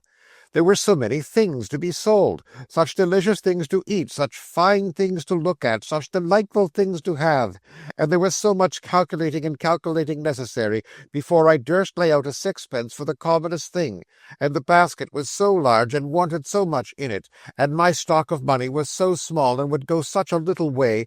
You hate me, don't you, Dolphus?" "Not quite," said Mr. Tetterby, "as yet." "Well, I'll tell you the whole truth," pursued his wife penitently, "and then perhaps you will. I felt all this so much when I was trudging about in the cold, and when I saw a lot of other calculating faces and large baskets trudging about too, that I began to think whether I mightn't have done better and been happier if I hadn't—" The wedding ring went round again, and Mrs. Tetterby shook her downcast head as she turned it. "I see," said her husband quietly. "If you hadn't married at all, or if you had married someone else—" "Yes," sobbed Mrs. Tetterby, "that's really what I thought. Do you hate me now, Dolphus?" "Why, no," said Mr. Tetterby. "I don't find that I do, as yet." Mrs. Tetterby gave him a thankful kiss, and went on. "I begin to hope you won't now, Dolphus, though I'm afraid I haven't told you the worst. I can't think what came over me. I don't know whether I was ill or mad or what I was, but I couldn't call up anything that seemed to bind us to each other or to reconcile me to my fortune. All the pleasures and enjoyments we had ever had, they seemed so poor and insignificant I hated them. I could have trodden on them, and I could think of nothing else except our being poor and the number of mouths there were at home." "Well, well, my dear," said Mr. Tetterby, shaking his head encouragingly, "that's truth after all. We are poor, and there are a number of mouths at home here." "Ah, but Dolph," cried his wife, laying her hands upon his neck, "my good, kind, patient fellow, when I had been at home a very little while, how different, oh, Dolph dear, how different it was! I felt as if there was a rush of recollection on me all at once that softened my hard heart and filled it up till it was bursting. All our struggles for a livelihood, all our cares and wants since we have been married, all the times of sickness, all the hours of watching we have ever had by one another or by the children, seemed to speak to me and say that they had made us one, and that I never might have been or could have been or would have been any other than the wife and mother I am. Then the cheap enjoyments that I could have trodden on so cruelly got to be so precious to me, oh, so precious and dear, that I couldn't bear to think how much I had wronged them, and I said and say again 100 times, how could I ever behave so, Dolphus? How could I ever have had the heart to do it?" The good woman, quite carried away by her honest tenderness and remorse, was weeping with all her heart, when she started up with a scream, and ran behind her husband. Her cry was so terrified that the children started from their sleep and from their beds and clung about her, nor did her gaze belie her voice as she pointed to a pale man in a black cloak who had come into the room. "Look at that man! Look there! What does he want?" "My dear," returned her husband, "I'll ask him if you let me go. What's the matter? How you shake!" "I saw him in the street when I was out just now. He looked at me and stood near me. I am afraid of him." "Afraid of him? Why?" "I don't know why. Stop, husband," for he was going towards the stranger. She had one hand pressed upon her forehead, and one upon her breast, and there was a peculiar fluttering all over her, and a hurried unsteady motion of her eyes, as if she had lost something. "Are you ill, my dear?" "What is it that is going from me again?" she muttered in a low voice. "What is this that is going away?" Then she abruptly answered, "Ill? No, I am quite well," and stood looking vacantly at the floor.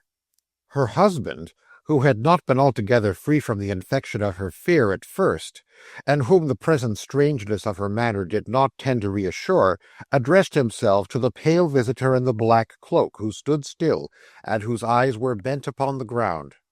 "What may be your pleasure, sir?" he asked, "with us?" "I fear that my coming in unperceived," returned the visitor, "has alarmed you, but you were talking and did not hear me."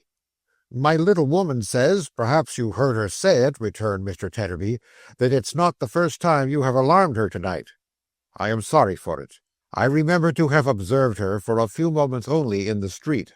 I had no intention of frightening her." As he raised his eyes in speaking, she raised hers. It was extraordinary to see what dread she had of him, and with what dread he observed it, and yet how narrowly and closely.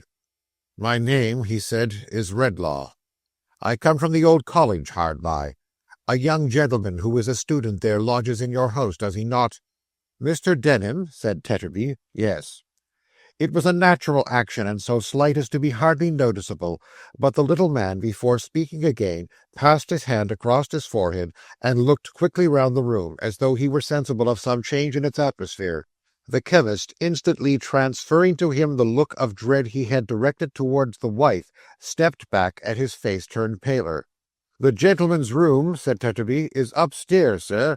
There's a more convenient private entrance, but as you have come in here, it will save your going out into the cold if you take this little staircase," showing one communicating directly with the parlour, "and go up to him that way if you wish to see him."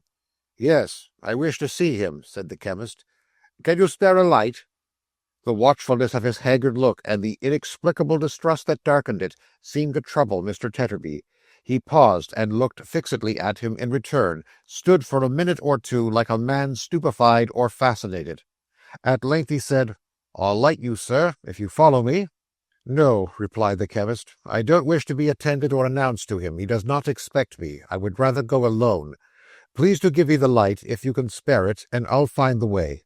In the quickness of his expression of this desire, and in taking the candle from the newsman, he touched him on the breast, withdrawing his hand hastily, almost as though he wounded him by accident, for he did not know in what part of himself his new power resided, or how it was communicated, or how the manner of its reception varied in different persons. He turned and descended the stair. But when he reached the top, he stopped and looked down. The wife was standing in the same place, twisting her ring round and round upon her finger. The husband, with his head bent forward on his breast, was musing heavily and sullenly. The children, still clustering about the mother, gazed timidly after the visitor, and nestled together when they saw him looking down. "Come," said the father roughly, "there's enough of this. Get to bed here."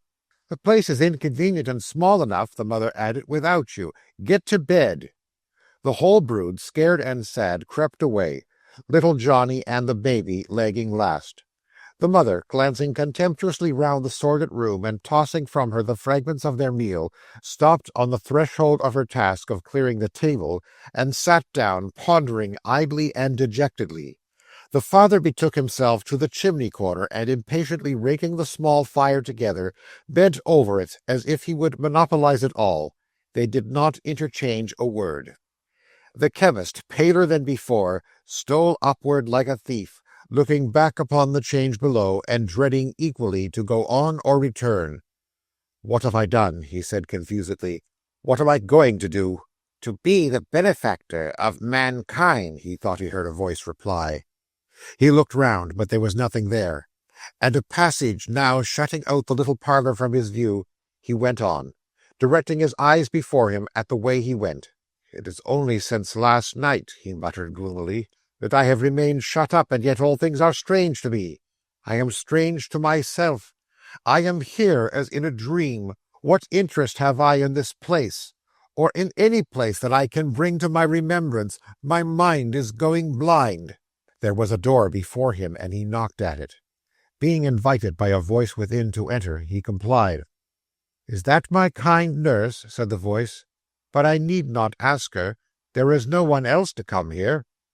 It spoke cheerfully, though in a languid tone, and attracted his attention to a young man lying on a couch, drawn before the chimney-piece, with the back towards the door. A meagre, scanty stove, pinched and hollowed like a sick man's cheeks, and bricked into the centre of a hearth that it could scarcely warm, contained the fire to which his face was turned. Being so near the windy housetop, it wasted quickly and with a busy sound, and the burning ashes dropped down fast. "They chink when they shoot out here," said the student, smiling. "So, according to the gossips, they are not coffins but purses. I shall be well and rich yet some day, if it please God, and shall live perhaps to love a daughter Milly, in remembrance of the kindest nature and the gentlest heart in the world." He put up his hand as if expecting her to take it, but being weakened he lay still, with his face resting on his other hand, and did not turn round. The chemist glanced about the room, at the students' books and papers piled upon a table in a corner, where they and his extinguished reading lamp, now prohibited and put away, told of the attentive hours that had gone before this illness and perhaps caused it, at such signs of his old health and freedom as the out-of-door attire that hung idle on the wall, at those remembrances of other and less solitary scenes, the little miniatures upon the chimney-piece in the drawing of home, at that token of his emulation, perhaps in some sort, of his personal attachment to, the framed engraving of himself, the looker-on. The time had been only yesterday when not one of these objects, in its remotest association of interest with the living figure before him, would have been lost on Redlaw. Now they were but objects, or if any gleam of such connection shot upon him, it perplexed and not enlightened him, as he stood looking round with a dull wonder. The student, recalling the thin hand which had remained so long untouched, raised himself on the couch and turned his head. "Mr. Redlaw!" he exclaimed, and started up. Redlaw put out his arm. "Don't come nearer to me. I will sit here. Remain you where you are." He sat down on a chair near the door, and having glanced at the young man standing leaning with his hand upon the couch, spoke with his eyes averted towards the ground. "I heard by accident, by what accident is no matter, that one of my class was ill and solitary. I received no other description of him than that he lived in this street. Beginning my inquiries at the first house in it, I have found him." "I have been ill, sir," returned the student, not merely with a modest hesitation, but with a kind of awe in him, "but am greatly better. An attack of fever of the brain, I believe, has weakened me, but I am much better. I cannot say I have been solitary in my illness, or I should forget the ministering hand that has been near me." "You are speaking of the keeper's wife," said Redlaw. "Yes." The student bent his head as if he rendered her some silent homage. "The chemist, in whom there was a cold, monotonous apathy, which rendered him more like a marble image on the tomb of the man who had started from his dinner yesterday at the first mention of this student's case, than the breathing man himself, glancing again at the student leaning with his hand upon the couch, and looked upon the ground and in the air as if for light for his blinded mind. "I remembered your name," he said, "when it was mentioned to me downstairs just now, and I recollect your face. We have held but very little personal communication together, very little. You have retired and withdrawn from me more than any of the rest, I think." The student signified assent. "And why?" said the chemist, not with the least expression of interest, but with a moody, wayward kind of curiosity. "Why, how comes it that you have sought to keep especially from me the knowledge of your remaining here at this season, when all the rest have dispersed, and of your being ill? I want to know why this is." The young man, who had heard him with increasing agitation, raised his downcast eyes to his face, and clasping his hands together, cried with sudden earnestness and with trembling lips, "Mr. Redlaw, you have discovered me. You know my secret." "Secret?" said the chemist harshly. "I know." "Yes, your manner, so different from the interest and sympathy which endear you to so many hearts, your altered voice, the constraint there is in everything you say and in your looks," replied the student, "warn me that you know me. That you would conceal it even now is but a proof to me, God knows I need none, of your natural kindness and of the bar that is between us." A vacant and contemptuous laugh was all his answer. "But, Mr. Redlaw," said the student, "as a just man and a good man, think how innocent I am, except in name and descent, of participation in any wrong inflicted on you or in any sorrow you have borne." "Sorrow?" said Redlaw, laughing. "Wrong? What are those to me?" "For heaven's sake," entreated the shrinking student, "do not let the mere interchange of a few words with me change you like this, sir. Let me pass again from your knowledge and notice. Let me occupy my old reserved and distant place among those whom you instruct. Know me only by the name I have assumed, and not by that of Longford." "Longford!" exclaimed the other. He clasped his head with both his hands, and for a moment turned upon the young man his own intelligent and thoughtful face. But the light passed from it like the sunbeam of an instant, and it clouded as before. "The name my mother bears, sir," faltered the young man. "The name she took when she might perhaps have taken one more honoured. Mr. Redlaw," hesitating, "I believe I know that history. Where my information halts, my guesses at what is wanting may supply something not remote from the truth. I am the child of a marriage that has not proved itself a well-assorted or a happy one. From infancy I have heard you spoken of with honor and respect, with something that was almost reverence. I have heard of such devotion, of such fortitude and tenderness, of such rising up against the obstacles which press men down, that my fancy, since I learnt my little lesson from my mother, has shed a lustre on your name. At last, a poor student myself, from whom could I learn but you? Redlaw, unmoved, unchanged, and looking at him with a staring frown, altered by no word or sign.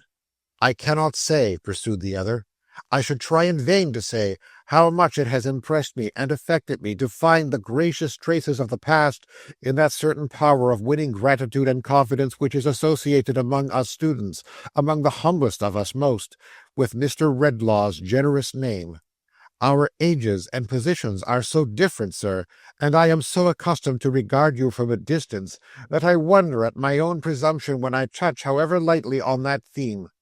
But to one who, I may say, who felt no common interest in my mother once, it may be something to hear, now that all is past, with what indescribable feelings of affections I have in my obscurity regarded him, with what pain and reluctance I have kept aloof from his encouragement, when a word of it would have made me rich, yet how I have felt it fit that I should hold my course, content to know him and to be unknown.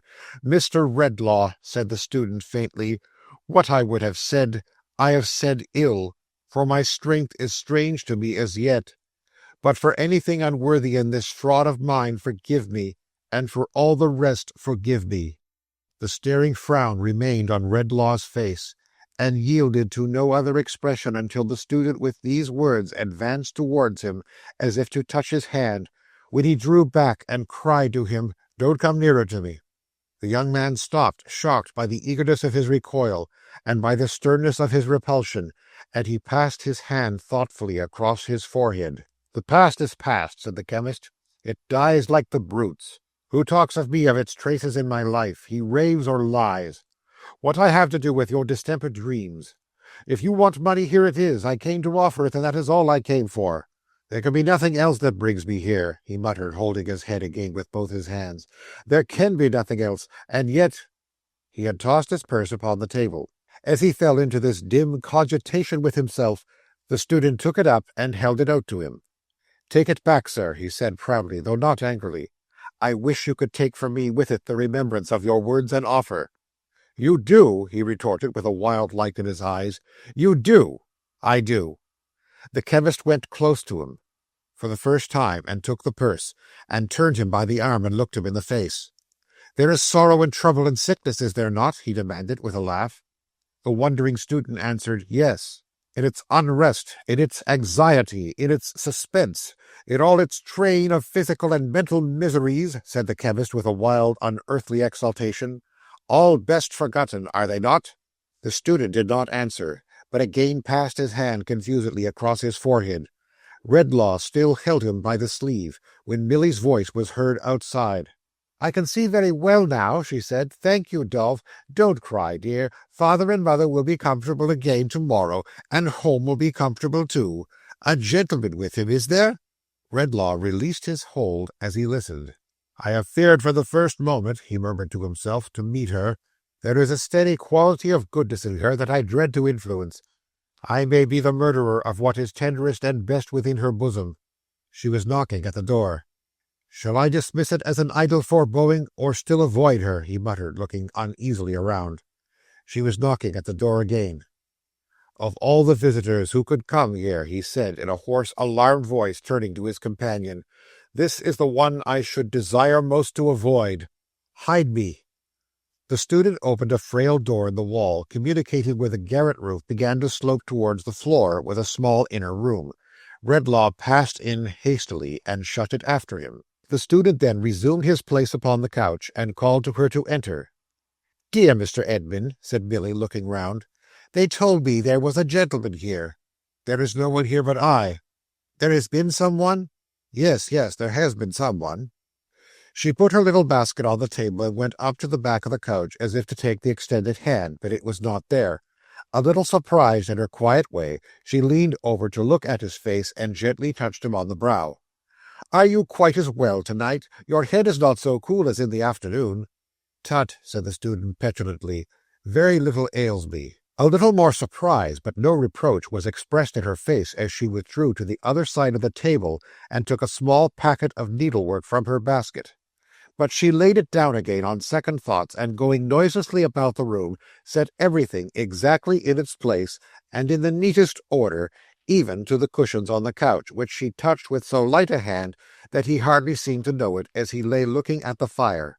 When all this was done, and she had swept the hearth, she sat down in her modest little bonnet to her work, and was quietly busy on it directly.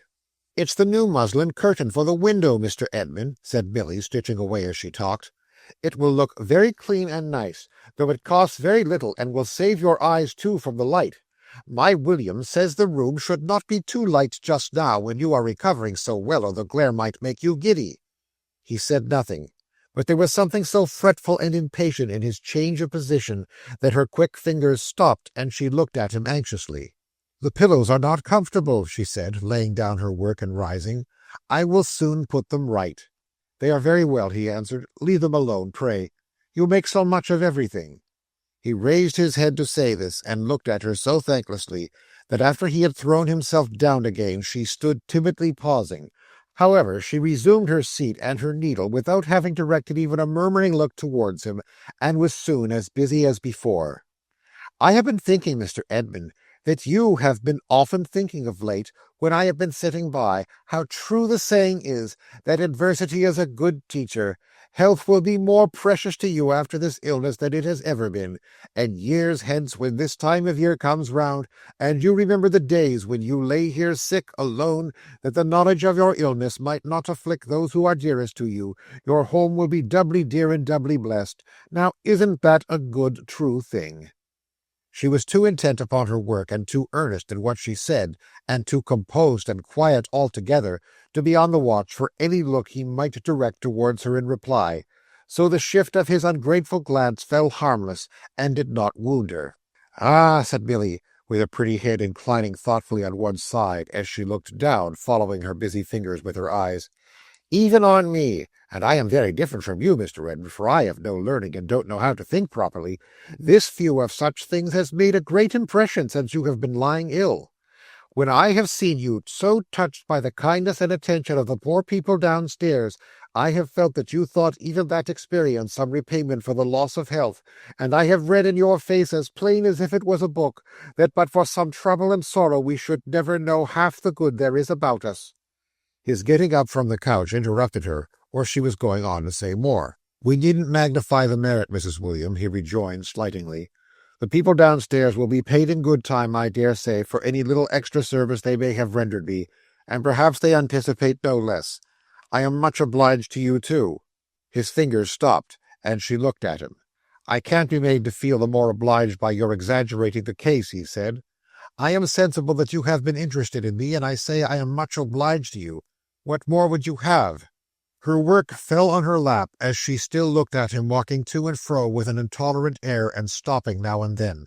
"I say again, I am much obliged to you. Why weaken my sense of what is your due in obligation by preferring enormous claims upon me?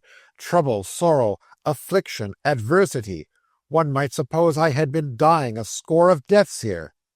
"Do you believe, Mr. Edmund," she asked, rising and going nearer to him, "that I spoke of the poor people of the house with any reference to myself, to me?" laying her hand upon her bosom with a simple and innocent smile of astonishment. "Oh, I think nothing about it, my good creature," he returned. "I have had an indisposition, which your solicitude, observe I say solicitude, makes a great deal more of than its merits, and it's over, and we can't perpetuate it." He coldly took a book and sat down at the table. She watched him for a little while until her smile was quite gone, and then returning to where her basket was, said gently, "Mr. Edmund, would you rather be alone?" "There is no reason why I should detain you here," he replied. "Except," said Milly, hesitating and showing her work.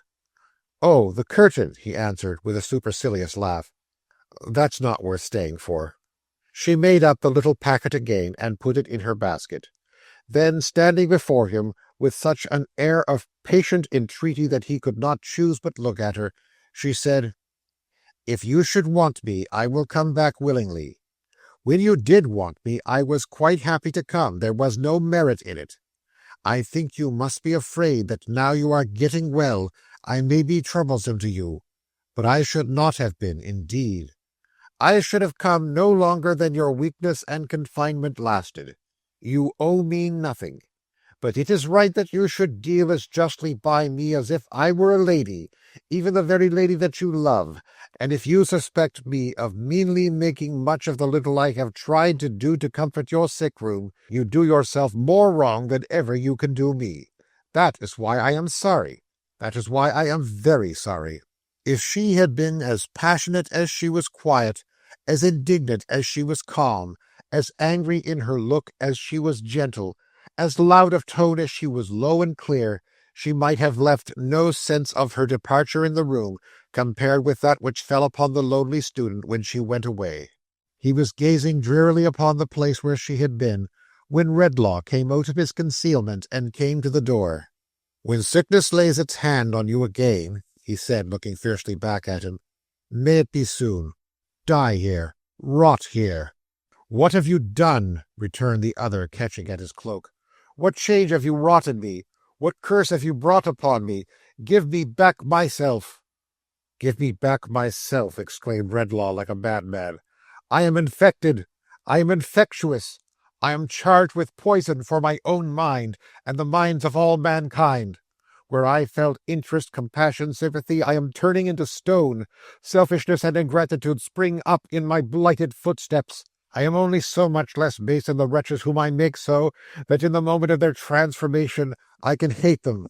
As he spoke, the young man, still holding to his cloak, he cast him off and struck him, then wildly hurried out into the night air where the wind was blowing, the snow falling, the cloud drift sweeping on, the moon dimly shining, and where, blowing in the wind, falling with the snow, drifting with the clouds, shining in the moonlight, and heavily looming in the darkness, were the phantom's word, "The gift that I have given, you shall give again, go where you will." Whither he went, he neither knew nor cared, so that he avoided company. The charge he felt within him made the busy streets a desert, and himself a desert, and the multitude around him, in their manifold endurances and ways of life, a mighty waste of sand, which the winds tossed into unintelligible heaps and made a ruinous confusion of. Those traces in his breast which the phantom had told him would die out soon were not as yet so far upon their way to death, but that he understood enough of what he was, and what he made of others, to desire to be alone. This put it in his mind, he suddenly bethought himself as he was going along, of the boy who had rushed into his room, and then he recollected that of those with whom he had communicated since the phantom's disappearance, that boy alone had shown no sign of being changed.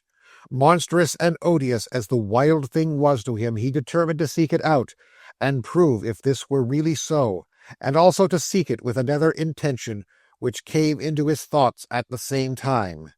So, resolving with some difficulty where he was, he directed his steps back to the old college, and to that part of it where the general porch was, and where alone the pavement was worn by the tread of the students' feet. The keeper's house stood just within the iron gates, forming a part of the chief quadrangle. There was a little cloister outside, and from that sheltered place he knew he could look in at the window of their ordinary room and see who was within.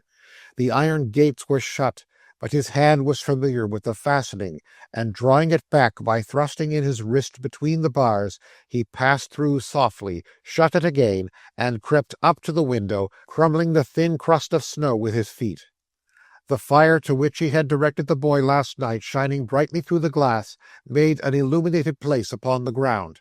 Instinctively avoiding this, and going round it, he looked in at the window. At first he thought that there was no one there, and that the blaze was reddening only in the old beams in the ceiling and the dark walls, but peering in more narrowly, he saw the object of his search coiled asleep before it on the floor. He passed quickly to the door, opened it, and went in. The creature lay in such a fiery heat that as the chemist stooped to rouse him, it scorched his head. So soon as he was touched, the boy, not half awake, clutching his rags together with the instinct of flight upon him, half rolled and half ran into a distant corner of the room, where, heaped upon the ground, he struck his foot out to defend himself. "Get up," said the chemist. "You have not forgotten me." "You let me alone," returned the boy. "This is the woman's house, not yours." The chemist's steady eye controlled him somewhat, or inspired him with enough submission to be raised upon his feet and looked at. "Who washed them, and who put those bandages where they were bruised and cracked?" asked the chemist, pointing to their altered state. "The woman did." "And is it she who has made you cleaner in the face, too?" "Yes, the woman." Redlaw asked these questions to attract his eyes towards himself, and with the same intent now held him by the chin, and drew his wild hair back, though he loathed to touch him. The boy watched his eyes keenly, as if he thought it needful to his own defence, not knowing what he might do next, and Redlaw could see well that no change came over him. "Where are they?" he inquired. "The woman's out." "I know she is. Where is the old man with the white hair, and his son?" "The woman's husband, do you mean?" inquired the boy. "Aye. Where are those two?" "Out. Something's the matter somewhere. They were fetched out in a hurry and told me to stop here." "Come with me," said the chemist, "and I'll give you money." "Come where, and how much will you give?" "I'll give you more shillings than you ever saw, and bring you back soon. Do you know your way to where you came from?" "You let me go," returned the boy, suddenly twisting out of his grasp. "I'm not a-going to take you there. Let me be, or I'll heave some fire at you." He was down before it, and ready with his savage little hand to pluck the burning coals out. What the chemist had felt in observing the effect of his charmed influence stealing over those with whom he came in contact was not nearly equal to the cold, vague terror with which he saw this baby monster put it at defiance. It chilled his blood to look on the immovable, impenetrable thing in the likeness of a child, with its sharp, malignant face turned up to his, and its almost infant hand ready at the bars. "Listen, boy," he said. "You shall take me where you please, so that you take me where the people are very miserable or very wicked. I want to do them good, and not to harm them. You shall have money, as I have told you, and I will bring you back. Get up, come quickly." He made a hasty step towards the door, afraid of her returning. "Will you let me walk by myself, and never hold me, nor yet touch me?" said the boy, slowly withdrawing the hand with which he threatened, and beginning to get up. "I will." "And let me go before, behind, or any ways I like?" "I will." "Give me some money first, then, and go." The chemist laid a few shillings one by one in his extended hand. To count them was beyond the boy's knowledge, but he said one every time, and avariciously looked at each as it was given, and at the donor. He had nowhere to put them out of his hand but in his mouth, and he put them there. Redlaw then wrote with his pencil on a leaf of his pocket-book that the boy was with him, and laying it on the table, signed to him to follow. Keeping his rags together as usual, the boy complied, and went out with his bare head and naked feet into the winter night. Preferring not to depart by the iron gate by which he had entered, where they were in danger of meeting her whom he so anxiously avoided, the chemist led the way through some of those passages among which the boy had lost himself, and by that portion of the building where he lived, to a small door of which he had the key. When they got into the street, he stopped to ask his guide, who instantly retreated from him, if he knew where they were. The savage thing looked here and there, and at length, nodding his head, pointed in the direction he designed to take. Redlaw going on at once, he followed, something less suspiciously, shifting his money from his mouth into his hand and back again into his mouth, and stealthily rubbing it bright upon his shreds of dress as he went along. 3 times in their progress they were side by side. 3 times they stopped being side by side. 3 times the chemist glanced down at his face, and shuddered as it forced him upon one reflection. The first occasion was when they were crossing an old churchyard, and Redlaw stopped among the graves, utterly at a loss how to connect them with any tender softening or consolatory thought. The second was when the breaking forth of the moon induced him to look up at the heavens, where he saw her in her glory, surrounded by a host of stars he still knew by the names and histories which human science had appended to them, by where he saw nothing else he had been wont to see, felt nothing he had been wont to feel, in looking up there on a bright night. The third was when he stopped to listen to a plaintive strain of music, but could only hear a tune made manifest to him by the dry mechanism of the instruments and his own ears, with no address to any mystery within him, without a whisper in it of the past or of the future, powerless upon him as the sound of last year's running water or the rushing of last year's wind. At each of these 3 times he saw with horror that in spite of the vast intellectual distance between them, and their being unlike each other in all physical respects, the expression on the boy's face was the expression on his own. They journeyed on for some time, now through such crowded places that he often looked over his shoulder thinking he had lost his guide, but generally finding him within his shadow on his other side, now by ways so quiet that he could have counted his short, quick, naked footsteps coming on behind, until they arrived at a ruinous collection of houses, and the boy touched him and stopped. "In there," he said, pointing out one house where there were shattered lights in the windows, and a dim lantern in the doorway with "Lodgings for Travellers" painted on it. Redlaw looked about him. From the houses to the waste piece of ground on which the houses stood, or rather did not altogether tumble down, unfenced, undrained, unlighted, and bordered by a sluggish ditch. From that to the sloping line of arches, part of some neighbouring viaduct or bridge with which it was surrounded, and which lessened gradually towards them, until the last but one was a mere kennel for a dog, the last plundered little heap of bricks. From that to the child close to him, cowering and trembling with the cold, and limping on one little foot while he coiled the other round his leg to warm it, yet staring at all these things with that frightful likeness of expression so apparent in his face that Redlaw started from him. "In there," said the boy, pointing out the house again. "I'll wait." "Will they let me in?" asked Redlaw. "Say you're a doctor," he answered with a nod. "There's plenty ill here." Looking back on his way to the house door, Redlaw saw him trail himself upon the dust and crawl within the shelter of the smallest arch as if he were a rat. He had no pity for the thing, but he was afraid of it, and when it looked out of its den at him, he hurried to the house as a retreat. "Sorrow, wrong, and trouble," said the chemist, with a painful effort at some more distant remembrance, "at least haunt this place darkly. He can do no harm who brings forgetfulness of such things here." With these words, he pushed the yielding door and went in. There was a woman sitting on the stairs, either asleep or forlorn, whose head was bent down on her hands and knees. As it was not easy to pass without treading on her, and as she was perfectly regardless of his near approach, he stopped and touched her on the shoulder.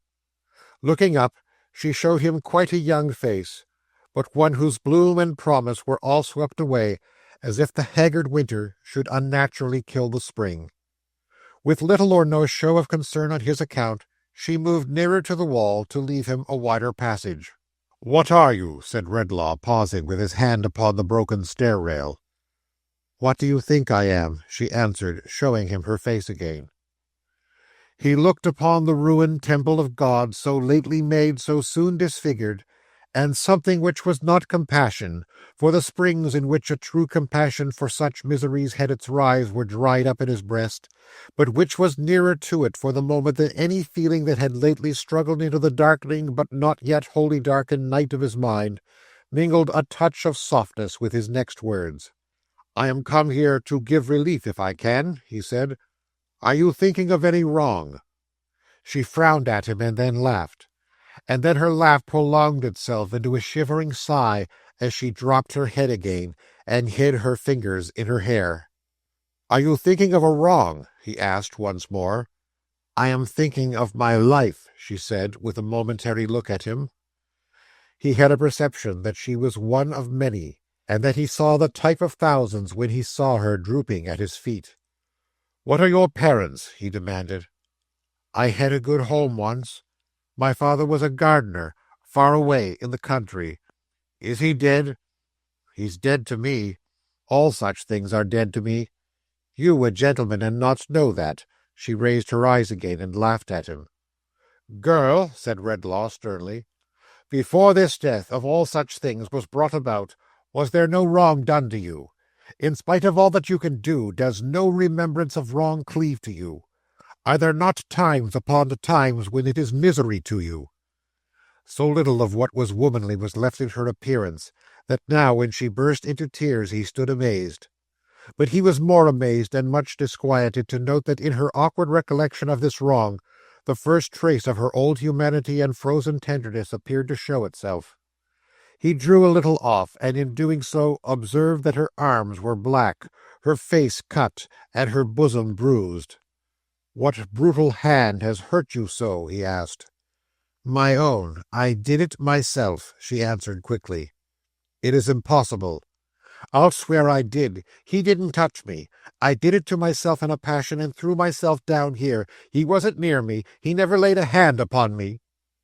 In the white determination of her face, confronting him with this untruth, he saw enough of the last perversion and distortion of good surviving in that miserable breast to be stricken with remorse that he had ever come near her. "Sorrow, wrong, and trouble," he muttered, turning his fearful gaze away. "All that connects her with the state from which she has fallen has those roots. In the name of God, let me go by." Afraid to look at her again, afraid to touch her, afraid to think of having sundered the last thread by which she held upon the mercy of heaven, he gathered his cloak about him and glided swiftly up the stairs.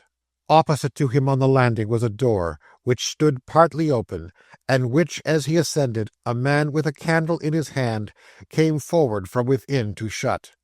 But this man, on seeing him, drew back with much emotion in his manner, and, as if by a sudden impulse, mentioned his name aloud.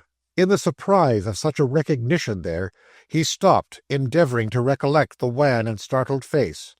He had no time to consider it, for, to his yet greater amazement, old Philip came out of the room and took him by the hand. "Mr. Redlaw," said the old man, "this is like you. This is like you, sir. You have heard of it, and have come after us to render any help you can. Ah, too late, too late." Redlaw, with a bewildered look, submitted to be led into the room. A man lay there on a truckle bed, and William Swidger stood at the bedside.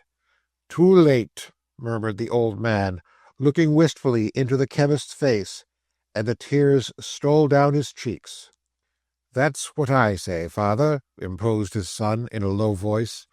"That's where it is exactly. To keep as quiet as ever we can while he's a-dozing is the only thing to do. You're right, father." Redlaw paused at the bedside and looked down on the figure that was stretched upon the mattress. It was that of a man who should have been in the vigour of his life, but on whom it was not likely the sun would ever shine again. The vices of his 40 or 50 years' career had so branded him that in comparison with their effects upon his face, the heavy hand of time upon the old man's face who watched him had been merciful and beautifying. "Who is this?" asked the chemist, looking round.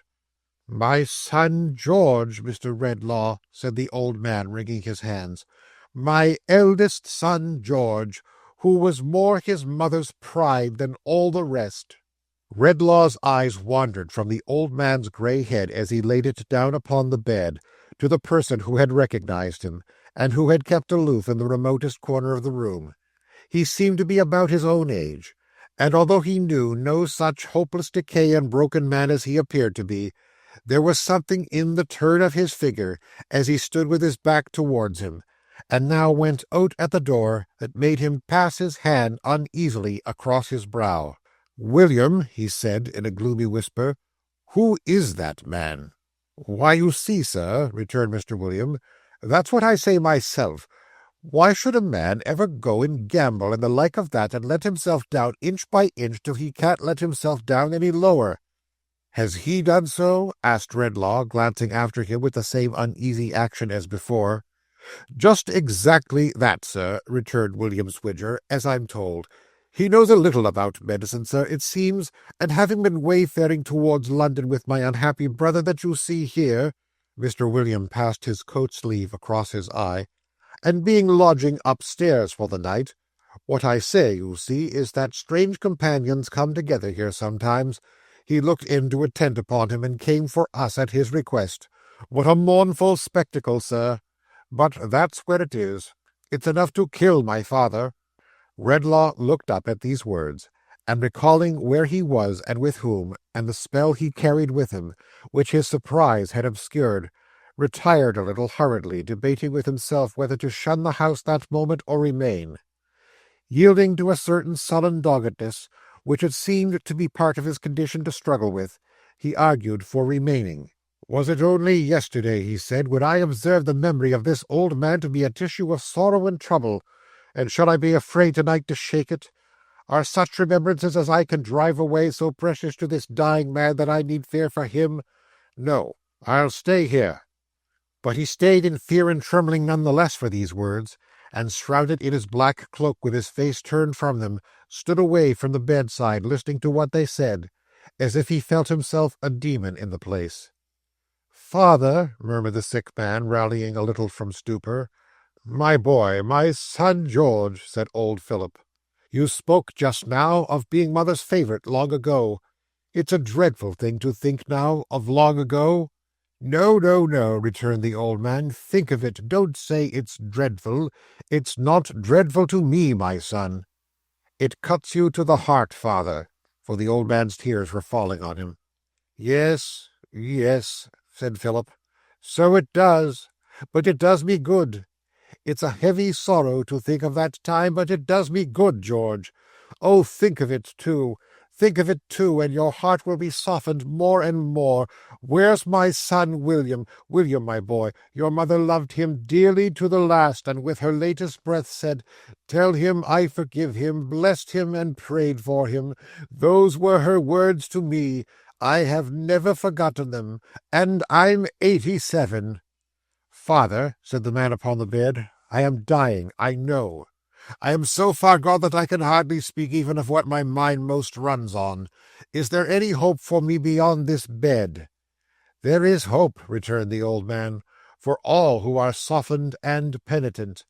There is hope for all such. Oh," he exclaimed, clasping his hands and looking up, "I was thankful only yesterday that I could remember this unhappy son when he was an innocent child.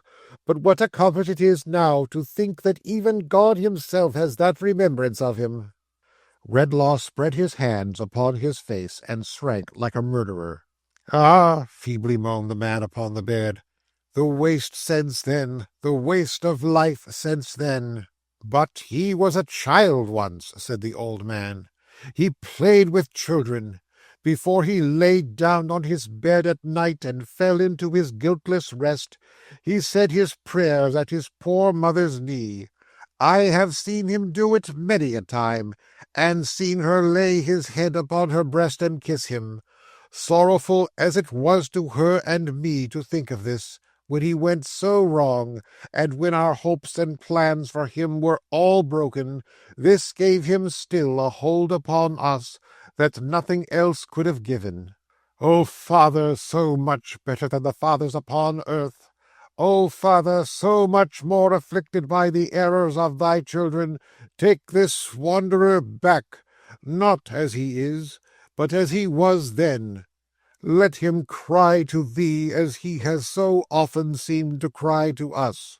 As the old man lifted up his trembling hands, the son, for whom he made this supplication, laid his sinking head against him for support and comfort, as if he were indeed the child of whom he spoke. When did man ever tremble as Redlaw trembled in the silence that ensued? He knew it must come upon them, knew that it was coming fast. "My time is very short, my breath is shorter," said the sick man, supporting himself on one arm, and with the other groping in the air. "And I remember there is something on my mind concerning the man who was here just now, Father and William. Wait. Is there really anything in black out there?" "Yes, yes, it is real," said his aged father. "Is it a man?" "What I say myself, George," interposed his brother, bending kindly over him. "It's Mr. Redlaw." "I thought I had dreamed of him. Ask him to come here." The chemist, whiter than the dying man, appeared before him. Obedient to the motion of his hand, he sat upon the bed.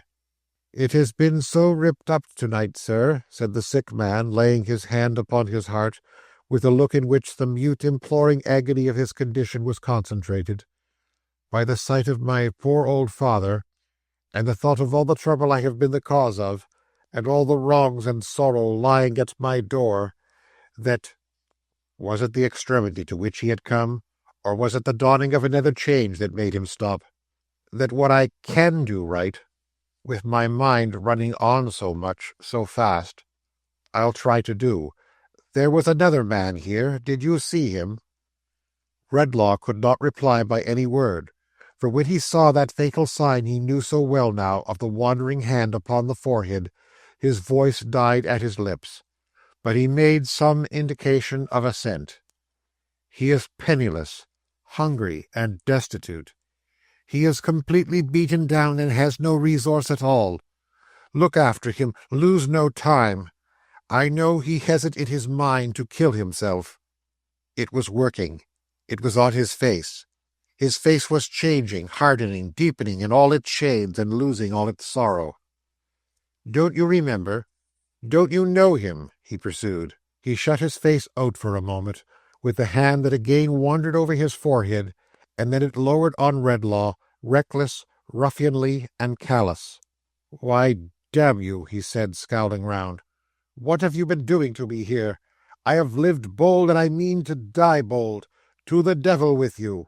And so lay down upon his bed and put his arms up over his head and ears, as resolute from that time to keep out all excess and to die in his indifference. If Redlaw had been struck by lightning, it could not have struck him from the bedside with a more tremendous shock. But the old man who had left the bed while his son was speaking to him, now returning, avoided it quickly likewise, and with abhorrence. "Where's my boy William?" said the old man hurriedly. "William, come away from here. We'll go home." "Home, father," returned William. "Are you going to leave your own son?" "Where's my own son?" replied the old man. "Where? Why, there." "That's no son of mine," said Philip, trembling with resentment. "No such wretch as that has any claim on me. My children are pleasant to look at, and they wait upon me and get my meat and drink ready and are useful to me. I've a right to it. I'm 87. "You're old enough to be no older," muttered William, looking at him grudgingly with his hands in his pockets. "I don't know what good you are myself. We could have a deal more pleasure without you." "My son, Mr. Redlaw," said the old man. "My son, too. The boy talking to me of my son. Why, what has he ever done to give me any pleasure, I should like to know?" "I don't know what you have ever done to give me any pleasure," said William sulkily. "Let me think," said the old man. "For how many Christmas times running have I sat in my warm place and never had to come out into the cold night air and have made good cheer without being disturbed by any such uncomfortable wretched sight as him there? Is it 20, William?" "Nigher 40, it seems," he muttered. "Why, when I look at my father, sir, and come to think of it," addressing Redlaw, with an impatience and irritation that were quite new, "I'm whipped if I can see anything in him but a calendar of ever so many years of eating and drinking and making himself comfortable over and over again." I'm 87, said the old man, rambling on childishly and weakly, "and I don't know as I ever was much put out by anything. I'm not going to begin now because of what he calls my son. He's not my son. I've had a power of pleasant times. I recollect once— no, I don't. No, it's broken off. It was something about a game of cricket and a friend of mine, but it's somehow broken off. I wonder who he was. I suppose I liked him, and I wonder what became of him. I suppose he died, but I don't know, and I don't care neither. I don't care a bit." In his drowsy chuckling and the shaking of his head, he put his hands into his waistcoat pockets. In one of them he found a bit of holly, left there probably last night, which he now took out and looked at. "Berries, eh?" said the old man. "Ah, it's a pity they're not good to eat. I recollect when I was a little chap about as high as that, and out a-walking with— let me see, who was I out a-walking with? No, I don't remember how that was. I don't remember as I ever walked with any one particular, or cared for any one or any one for me. Berries, eh? There's good cheer where there's berries. Well, I ought to have my share of it, and to be waited on, and kept warm and comfortable, for I'm 87, and a poor man. I'm 87, 87. The drivelling, pitiable manner in which, as he repeated this, he nibbled at the leaves and spat the morsels out, the cold, uninterested eye with which his youngest son, so changed, regarded him, the determined apathy with which his eldest son lay hardened in his sin, impressed themselves no more on Redlaw's observation, for he broke his way from the spot to which his feet seemed to have been fixed, and ran out of the house. His guide came crawling forth from his place of refuge, and was ready for him before he reached the arches. "Back to the woman's?" he inquired. "Back quickly," answered Redlaw. "Stop nowhere on the way." For a short distance the boy went on before, but their return was more like a flight than a walk, as it was as much as his bare feet could do to keep pace with the chemist's rapid strides. Shrinking from all who passed, shrouded in his cloak, and keeping it drawn closely about him, as though there were mortal contagion in any fluttering touch of his garments, he made no pause until they reached the door by which they had come out. He unlocked it with his key, went in, accompanied by the boy, and hastened through the dark passages to his own chamber. The boy watched him as he made the door fast, and withdrew behind the table when he looked round. "Come," he said, "don't you touch me. You've not brought me here to take my money away." Redlaw threw some more upon the ground. He flung his body on it immediately, as if to hide it from him, lest the sight of it should tempt him to reclaim it, and not until he saw him seated by his lamp, with his face hidden in his hand, began furtively to pick it up. When he had done so, he crept near the fire, and sitting down in a great chair before it, took from his breast some broken scraps of food, and fell to munching, and to staring at the blaze, and now and then to glancing at his shillings, which he kept clinched up in a bunch in one hand. "And this," said Redlaw, gazing on him with increased repugnance and fear, "is the only one companion I have left on earth." How long it was before he was aroused from his contemplation of this creature whom he dreaded so, whether half an hour or half the night, he knew not, but the stillness of the room was broken by the boy whom he had seen listening, starting up and running towards the door. "Here's the woman coming," he exclaimed. The chemist stopped him on his way at the moment when she knocked. "Let me go to her, will you?" said the boy. "Not now," returned the chemist. "Stay here. Nobody must pass in or out of the room now." "Who's that?" "It's I, sir," cried Milly. "Pray, sir, let me in." "No, not for the world," he said. Mr. Redlaw, pray, sir, let me in." "What is the matter?" he said, holding the boy. "The miserable man you saw is worse, and nothing I can say will wake him from his terrible infatuation. William's father has turned childish in a moment. William himself has changed. The shock has been too sudden for him. I cannot understand him. He is not like himself. Oh, Mr. Redlaw, pray advise me, help me." "No, no, no," he answered. "Mr. Redlaw, dear sir, George has been muttering in his doze about the man you saw there, who he fears will kill himself. Better he should do it than come near me. He says in his wandering that you know him, that he was your friend once, long ago, that he is the ruined father of a student here. My mind misgives me of the young gentleman who has been ill. What is to be done? How is he to be followed? How is he to be saved? Mr. Redlaw, pray, oh pray, advise me, help me." All this time he held the boy, who was half mad, to pass him and let her in. "Phantoms, punishers of impious thoughts!" cried Redlaw, gazing round in anguish. "Look upon me. From the darkness of my mind, let the glimmering of contrition that I know is there shine up and show my misery. In the material world, as I have long taught, nothing can be spared. No step or atom in the wondrous structure could be lost without a blank being made in the great universe.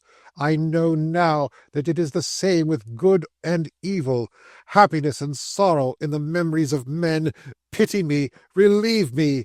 There was no response but her help me, let me in," and the boy struggling to get to her. "Shadow of myself, spirit of my darker hours," cried Redlaw in distraction, "come back and haunt me day and night, but take this gift away, or if it must still rest with me, deprive me of the dreadful power of giving it to others.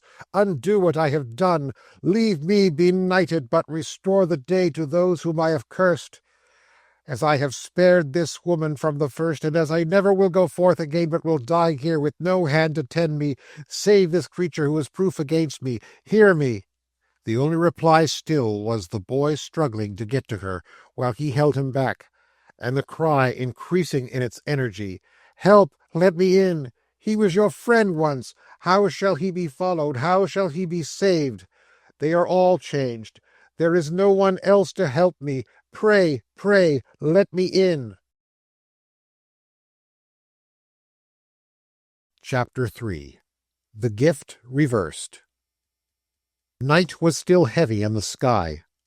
On open plains from hilltops, and from the decks of solitary ships at sea, a distant low-lying line that promised by and by to change to light was visible in the dim horizon.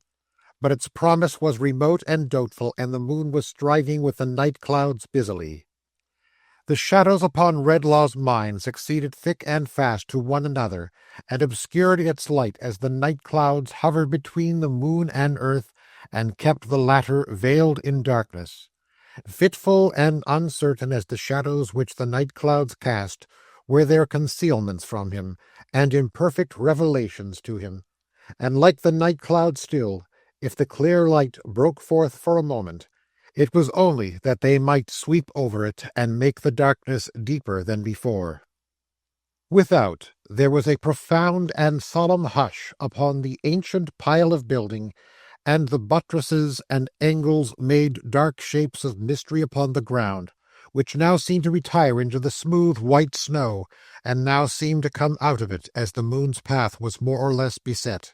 Within, the chemist's room was indistinct and murky, by the light of the expiring lamp. A ghostly silence had succeeded to the knocking and the voice outside. Nothing was audible, but now and then a low sound among the whitened ashes of the fire, as of its yielding up its last breath. Before it on the ground the boy lay fast asleep. In his chair the chemist sat, as he had sat there since the calling at his door had ceased, like a man turned to stone. At such a time the Christmas music he had heard before began to play. He listened to it at first, as he had listened in the churchyard, but presently it playing still, and being borne towards him on the night air in a low, sweet, melancholy strain, he rose and stood stretching his hands about him, as if there were some friend approaching within his reach, on whom his desolate touch might rest, yet do no harm. As he did this, his face became less fixed and wondering. A gentle trembling came upon him, and at last his eyes filled with tears as he put his hands before them and bowed down his head. His memory of sorrow, wrong, and trouble had not come back to him. He knew that it was not restored. He had no passing belief or hope that it was. But some dumb stir within him had made him capable again of being moved by what was hidden afar off in the music. If it were only that it told him sorrowfully the value of what he had lost, he thanked heaven for it with a fervent gratitude. As the last chord died upon his ear, he raised his head to listen to its lingering vibration. Beyond the boy, so that all his sleeping figure lay at his feet, the phantom stood, immovable and silent, with its eyes upon him. Ghastly it was, as it had ever been, but not so cruel and relentless in its aspect, or he thought or hoped so as he looked upon it trembling. It was not alone, but in its shadowy hand it held another hand. And whose was that? Was the form that stood beside it indeed Milly's, or but her shade and picture? The quiet head was bent a little, as her manner was, and her eyes were looking down as if in pity on the sleeping child. A radiant light fell upon her face, but did not touch the phantom, for though close beside her, it was dark and colourless as ever. "Spectre," said the chemist, newly troubled as he looked, "I have not been stubborn or presumptuous in respect of her. Oh, do not bring her here. Spare me that." "This is but a shadow," said the phantom.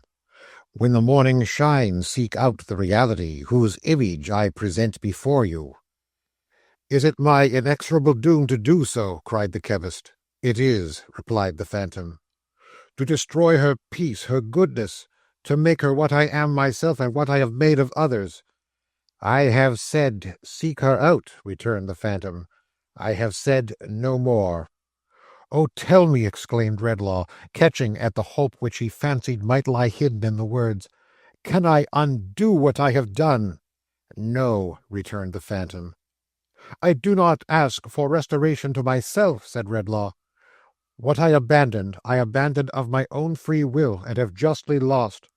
But for those to whom I have transferred the fatal gift, who never sought it, who unknowingly received a curse of which they had no warning, and which they had no power to shun, can I do nothing? Nothing, said the phantom. If I cannot, can anyone? The phantom, standing like a statue, kept its gaze upon him for a while, then turned its head suddenly, and looked upon the shadow at its side. Ah, can she? Cried Redlaw, still looking upon the shade. The phantom released the hand it had retained till now, and softly raised its own with a gesture of dismissal.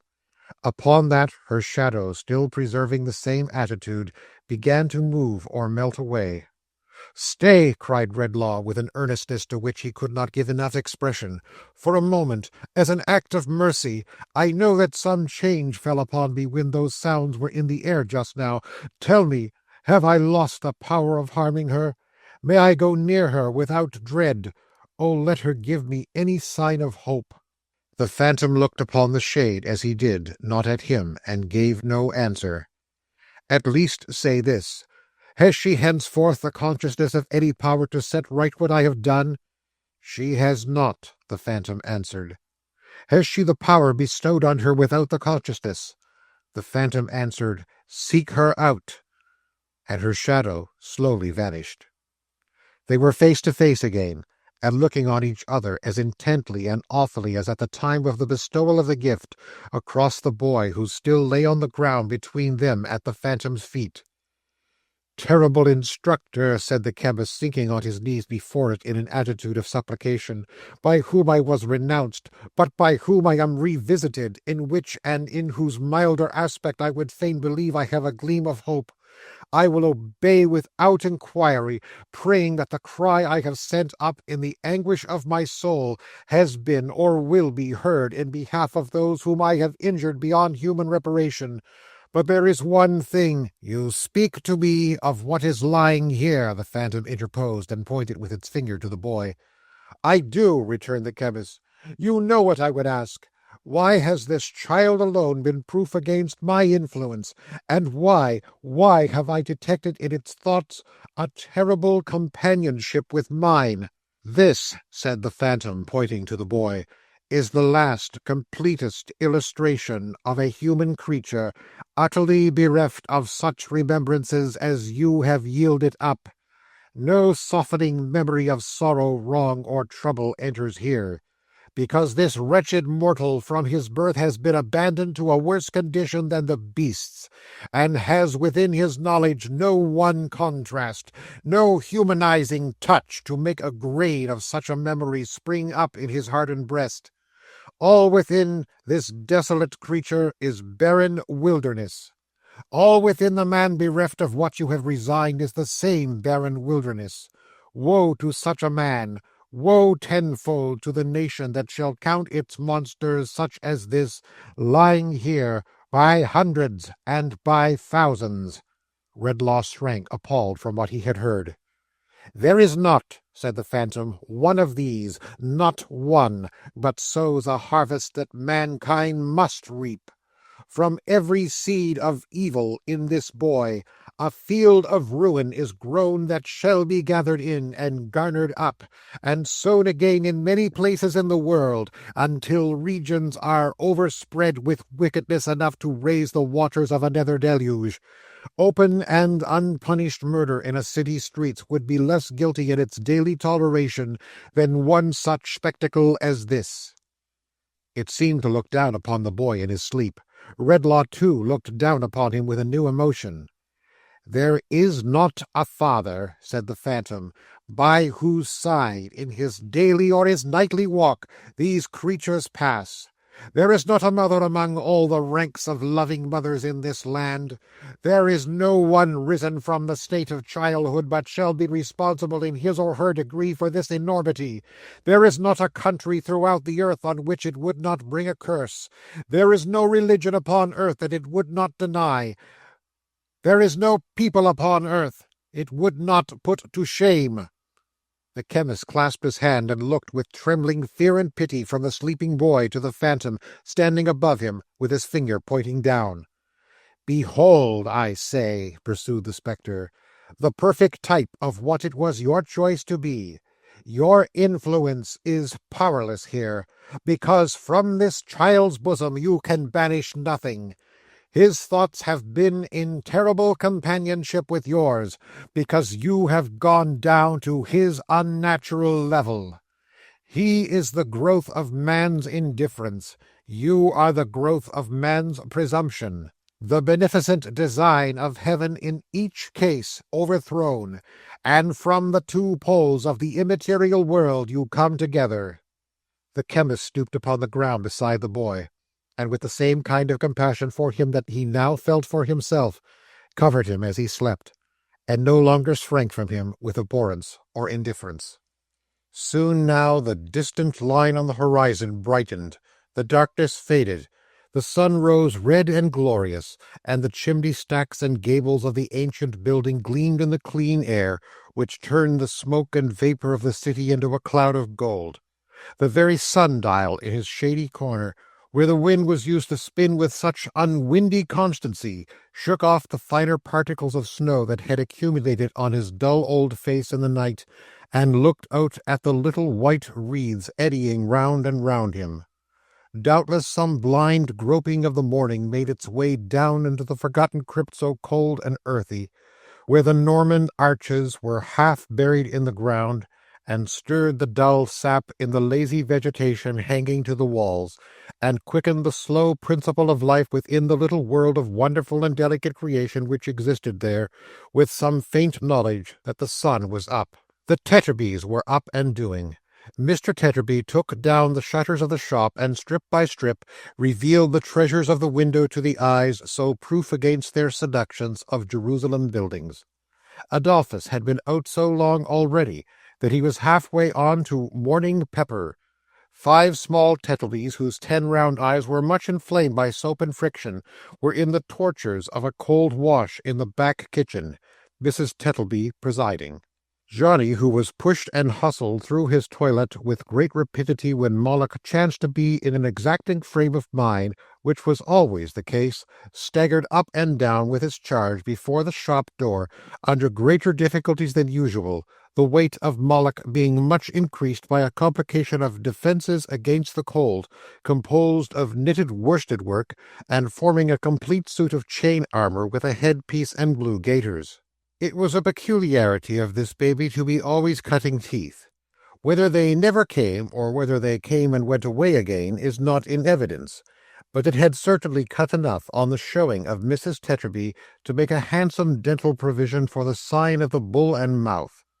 All sorts of objects were impressed for the rubbing of its gums, notwithstanding that it always carried dangling at its waist, which was immediately under its chin, a bone ring large enough to have represented the rosary of a young nun. Knife handles, umbrella tops, the heads of walking sticks selected from the stock, the fingers of the family in general, but especially of Johnny, nutmeg graters, crusts, the handles of doors, and the cool knobs on the tops of pokers, were among the commonest instruments indiscriminately applied for this baby's relief.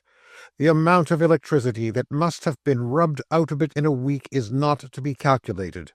Still, Mrs. Tetterby always said it was coming through, and then the child would be herself. And still it never did come through, and the child continued to be somebody else. The tempers of the little Tetterbys had sadly changed with a few hours. Mr. and Mrs. Tetterby themselves were not more altered than their offspring. Usually they were an unselfish, good-natured, yielding little race, sharing short commons when it happened, which was pretty often, contentedly and even generously, and taking a great deal of enjoyment out of a very little meat. But they were fighting now, not only for soap and water, but even for the breakfast which was yet in perspective. The hand of every little Tetterby was against the other little Tetterbys, and even Johnny's hand, the patient, much-enduring, and devoted Johnny, rose against the baby. Yes, Mrs. Tetterby, going to the door by mere accident, saw him viciously pick out a weak place in the suit of armor where a slap would tell, and slap that blessed child. Mrs. Tetterby had him into the parlor by the collar in that same flash of time, and repaid him the assault with usury thereto. "You brute, you murdering little boy," said Mrs. Tetterby, "had you the heart to do it?" "Why don't her teeth come through, then?" retorted Johnny, in a loud, rebellious voice, "instead of bothering me? How would you like it yourself?" "Like it, sir," said Mrs. Tetterby, relieving him of his dishonored load. "Yes, like it," said Johnny. "How would you? Not at all. If you was me, you'd go for a soldier. I will, too. There ain't no babies in the army." Mr. Tetterby, who had arrived upon the scene of action, rubbed his chin thoughtfully instead of correcting the rebel, and seemed very struck by this view of a military life. "I wish I was in the army myself, if the child's in the right," said Mrs. Tetterby, looking at her husband, "for I have no peace of my life here. I'm a slave, a Virginia slave." Some indistinct association with their weak descent on the tobacco trade perhaps suggested this aggravated expression to Mrs. Tetterby. "I never had a holiday or any pleasure at all from year's end to year's end. Why, Lord bless and save the child," said Mrs. Tetterby, shaking the baby with an irritability hardly suited to so pious an aspiration. "What's the matter with her now?" Not being able to discover, and not rendering the subject much clearer by shaking it, Mrs. Tetterby put the baby away in a cradle, and, folding her arms, sat rocking it angrily with her foot. "How you stand there, Dolphus?" said Mrs. Tetterby to her husband. "Why don't you do something?" "Because I don't care about doing anything," Mr. Tetterby replied. "I'm sure I don't," said Mrs. Tetterby. "I'll take my oath I don't," said Mr. Tetterby. A diversion arose here among Johnny and 5 younger brothers, who, in preparing the family breakfast table, had fallen to skirmishing for the temporary possession of the loaf, and were buffeting one another with great heartiness, the smallest boy of all, with precocious discretion, hovering outside the knot of combatants, and harassing their legs. Into the midst of this fray, Mr. and Mrs. Tetterby both precipitated themselves with great ardour, as if such ground were the only ground on which they could now agree, and having, with no visible remains of their late soft-heartedness, laid about them without any lenity, and done much execution, resumed their former relative positions. "You had better read your paper than do nothing at all," said Mrs. Tetterby. "What's there to read in a paper?" returned Mr. Tetterby, with excessive discontent.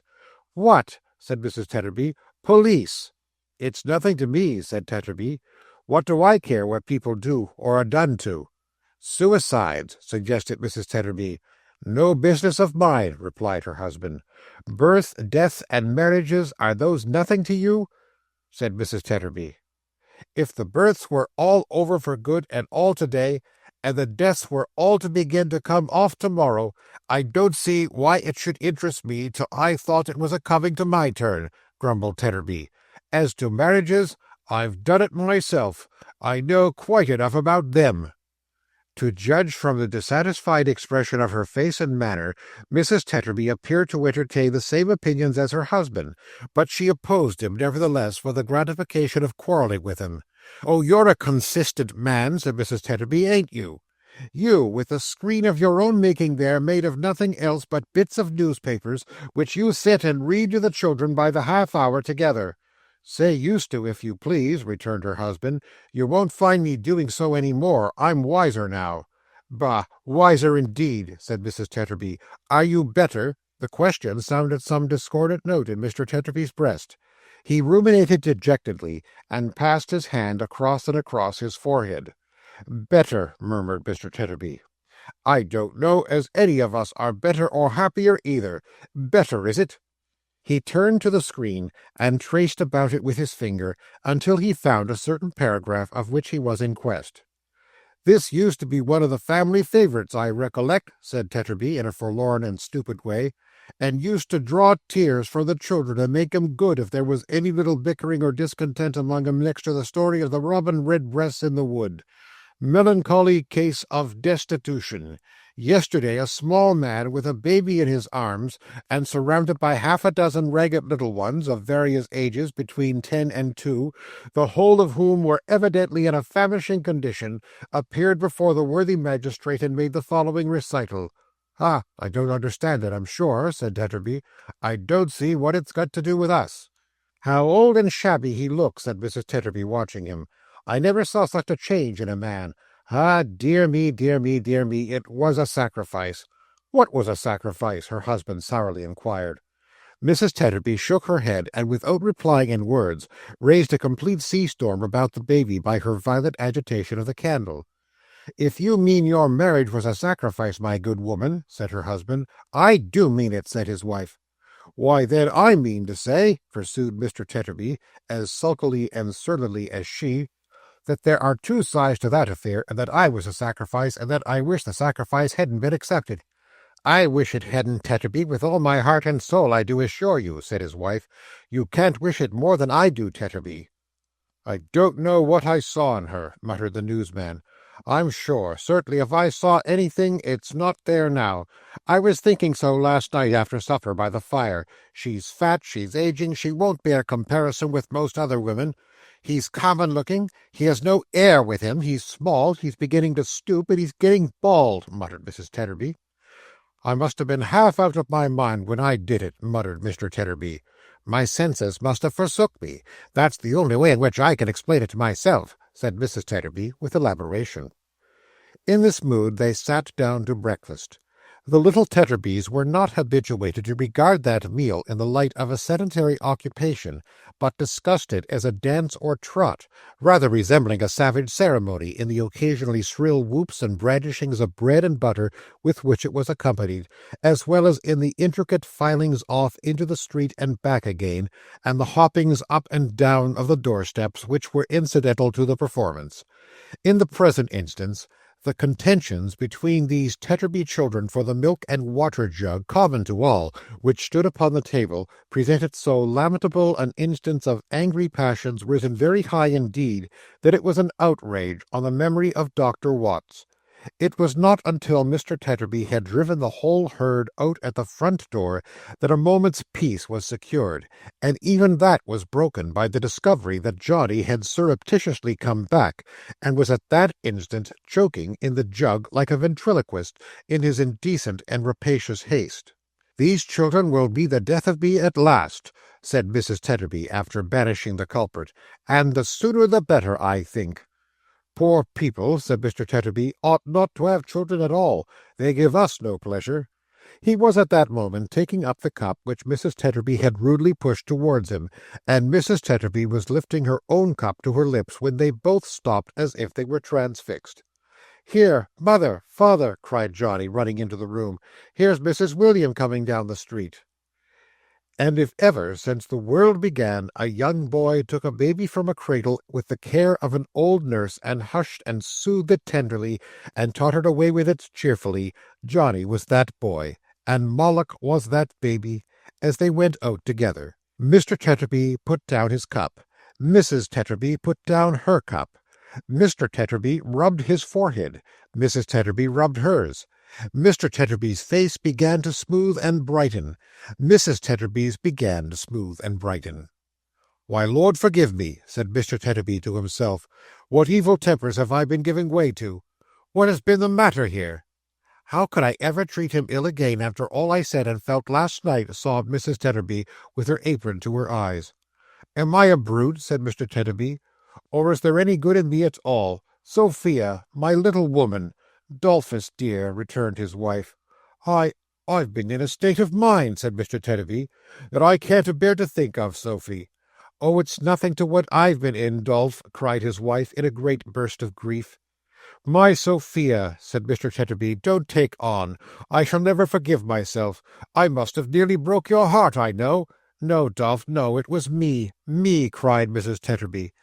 "My little woman," said her husband, "don't.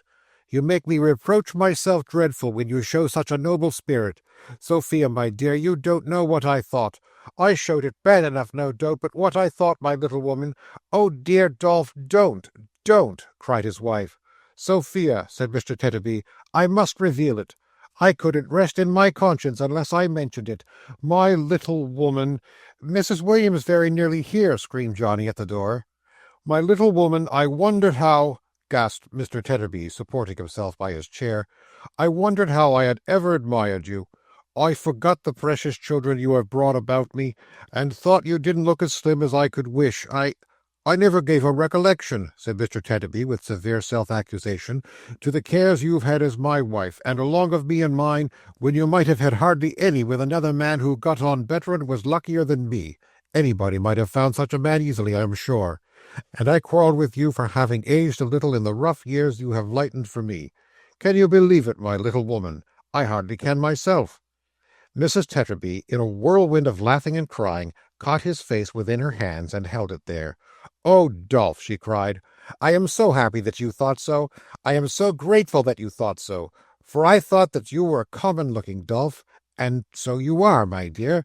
And may you be the commonest of all sights in my eyes till you close them with your own good hands. I thought that you were small, and so you are, and I'll make much of you because you are, and more of you because I love my husband.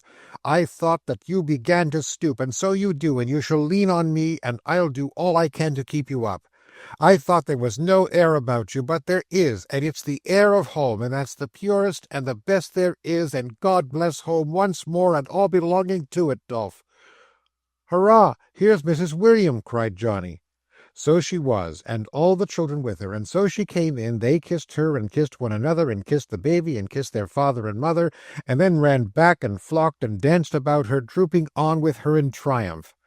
Mr. and Mrs. Tetterby were not a bit behindhand in the warmth of their reception. They were as much attracted to her as the children were. They ran towards her, kissed her hands, pressed round her, could not receive her ardently or enthusiastically enough. She came among them like the spirit of all goodness, affection, gentle consideration, love, and domesticity. "What, are you all so glad to see me too this bright Christmas morning?" said Milly, clapping her hands in a pleasant wonder. "Oh dear, how delightful this is!" More shouting from the children, more kissing, more trooping round her, more happiness, more love, more joy, more honour on all sides than she could bear. "Oh dear," said Milly, "what delicious tears you make me shed! How can I ever have deserved this? What have I done to be so loved?" "Who can help it?" cried Mr. Tetterby. "Who can help it?" cried Mrs. Tetterby. "Who can help it?" echoed the children in a joyful chorus, and they danced and trooped about her again, and clung to her, and laid their rosy faces against her dress, and kissed it, and fondled it, and could not fondle it or her enough. "I never was so moved," said Milly, drying her eyes, "as I have been this morning. I must tell you, as soon as I can speak, Mr. Redlaw came to me at sunrise, and with a tenderness in his manner, more as if I had been his darling daughter than myself, implored me to go with him to where William's brother George is lying ill. We went together, and all the way along he was so kind and so subdued, and seemed to put such trust and hope in me, that I could not help crying with pleasure. When we got to the house, we met a woman at the door. Somebody had bruised and hurt her, I am afraid, who caught me by the hand, and blessed me as I passed." "She was right," said Mr. Tetterby. Mrs. Tetterby said she was right. All the children cried out that she was right. "Ah, but there's more than that," said Milly.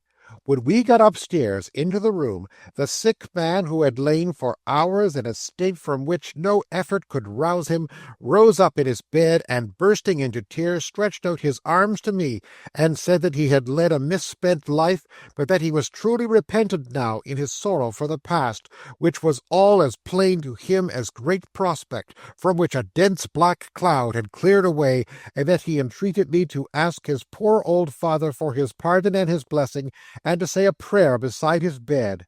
And when I did so, Mr. Redlaw joined in it so fervently, and then so thanked me, and thanked heaven, that my heart quite overflowed, and I could have done nothing but sob and cry if the sick man had not begged me to sit down by him, which made me quiet, of course. As I sat there, he held my hand in his until he sank in a doze, and even then, when I withdrew my hand to leave him to come here, which Mr. Redlaw was very earnest indeed in wishing me to do, his hand felt for mine, so that someone else was obliged to take my place and make believe to give him my hand back. Oh dear, said Milly, sobbing, how thankful and how happy I should feel and do feel for all this. While she was speaking, Redlaw had come in, and after pausing for a moment to observe the group of which she was the centre, had silently ascended the stairs. Upon those stairs he now appeared again, remaining there while the young student passed him and came running down. "Kind nurse, gentlest, best of creatures," he said, falling on his knee to her and catching at her hand, "forgive my cruel ingratitude." Oh dear, cried Milly innocently. "Here's another of them. Oh dear, here's somebody else who likes me. What shall I ever do?" The guileless, simple way in which she had said it, and in which she put her hands before her eyes and wept for very happiness, was as touching as it was delightful. "I was not myself," he said. "I don't know what it was. It was some consequence of my disorder, perhaps. I was mad. But I am so no longer. Almost as I speak, I am restored. I heard the children crying out your name, and the shade passed from me at the very sound of it. Oh, don't weep. Dear Milly, if you could read my heart, and only knew with what affection and what grateful homage it is glowing, you would not let me see you weep. It is such deep reproach." No, said Milly, "it's not that. It's not indeed. It's joy. It's wonder that you should think it necessary to ask me to forgive a little, and yet it's a pleasure that you do." "And will you come again? And will you finish the little curtain?" "No," said Milly, drying her eyes and shaking her head. "You won't care for my needlework now?" "Is it forgiving to say that?" She beckoned him aside and whispered in his ear. "There is news from your home, Mr. Edmund." "News? How?" "Either you're not writing when you were very ill, or the change in your handwriting when you began to be better created some suspicion of the truth, however that is. But you're sure you'll not be the worse for any news, if it's not bad news?" "Sure." "Then there's someone come," said Milly. "My mother?" asked the student, glancing round involuntarily towards Redlaw, who had come down from the stairs. "Hush, no," said Milly. "It can't be no one else." "Indeed," said Milly, "are you sure?" "It is not." Before he could say more, she put her hand upon his mouth. "Yes, it is," said Milly. "The young lady, she is very like the miniature, Mr. Edward, but she is prettier, was too unhappy to rest without satisfying her doubts, and came up last night with a little servant-maid. As you always dated your letters from the college, she came there, and before I saw Mr. Redlaw this morning, I saw her. She likes me too," said Milly. "Oh dear, that's another. This morning? Where is she now?" "Why, she is now," said Milly, advancing her lips to his ear, "in my little parlour in the lodge, and waiting to see you." He pressed her hand and was darting off, but she detained him. "Mr. Redlaw is much altered, and has told me this morning that his memory is impaired. Be very considerate to him, Mr. Edmund. He needs that from us all." The young man assured her by a look that her caution was not ill bestowed, and he passed the chemist on his way out, bent respectfully and with an obvious interest before him. Redlaw returned the salutation courteously, and even humbly, and looked after him as he passed on. He dropped his head upon his hand, too, as trying to reawaken something he had lost, but it was gone. The abiding change that had come upon him since the influence of the music and the phantom's reappearance was that now he truly felt how much he had lost, and could compassionate his own condition and contrast it clearly with the natural state of those who were around him. In this, an interest in those who were around him was revived, and a meek submissive sense of his calamity was bred, resembling that which sometimes obtains in age, when its mental powers are weakened, without insensibility or sullenness being added to the list of its infirmities. He was conscious that as he redeemed, through Milly, more and more of the evil he had done, and as he was more and more with her, this change ripened itself within him. Therefore, and because of the attachment she inspired him with, but without other hope, he felt that he was quite dependent on her, and that she was his staff in his affliction. So when she asked him whether they should go home now, to where the old man and her husband were, he readily replied yes, being anxious in that regard. He put his arm through hers and walked beside her, not as if he were the wise and learned man to whom the wonders of nature were an open book, and hers were the uninstructed mind, but as if their two positions were reversed, and he knew nothing and she all. He saw the children throng about her and caress her as he and she went away together thus out of the house. He heard the ringing of their laughter and their merry voices. He saw their bright faces clustering around him like flowers. He witnessed the renewed contentment and affection of their parents. He breathed the simple air of their poor home, restored to its tranquillity. He thought of the unwholesome blight he had shed upon it, and might but for her have been diffusing then, and perhaps it is no wonder that he walked submissively beside her, and drew her gentle bosom nearer to his own.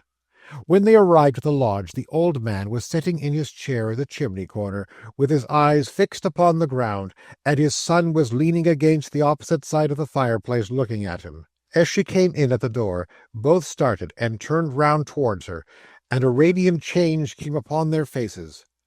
"Oh, dear, dear, dear, they are all pleased to see me like the rest," cried Milly, clapping her hands in an ecstasy and stopping short. "Here are two more." Pleased to see her. Pleasure was no word for it. She ran into her husband's arms, thrown wide open to receive her, and he would have been glad to have her there, with her head lying on his shoulder through the short winter's day. But the old man couldn't spare her. He had arms for her too, and he locked her in them. "Why, where has my quiet mouse been all this time?" said the old man. "She has been a long while away. I find that it's impossible for me to get on without Mouse. Where's my son, William? I fancy I have been dreaming, William." "That's what I say myself, father," returned his son.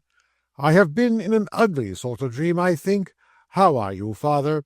Are you pretty well?" "Strong and brave, my boy," returned the old man. It was quite a sight to see Mr. William shaking hands with his father, and patting him on the back, and rubbing him gently down with his hand, as if he could not possibly do enough to show an interest in him.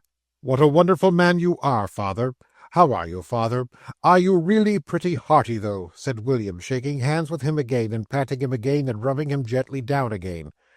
"I never was fresher or stouter in my life, my boy." "What a wonderful man you are, father! But that's exactly where it is," said Mr. William with enthusiasm.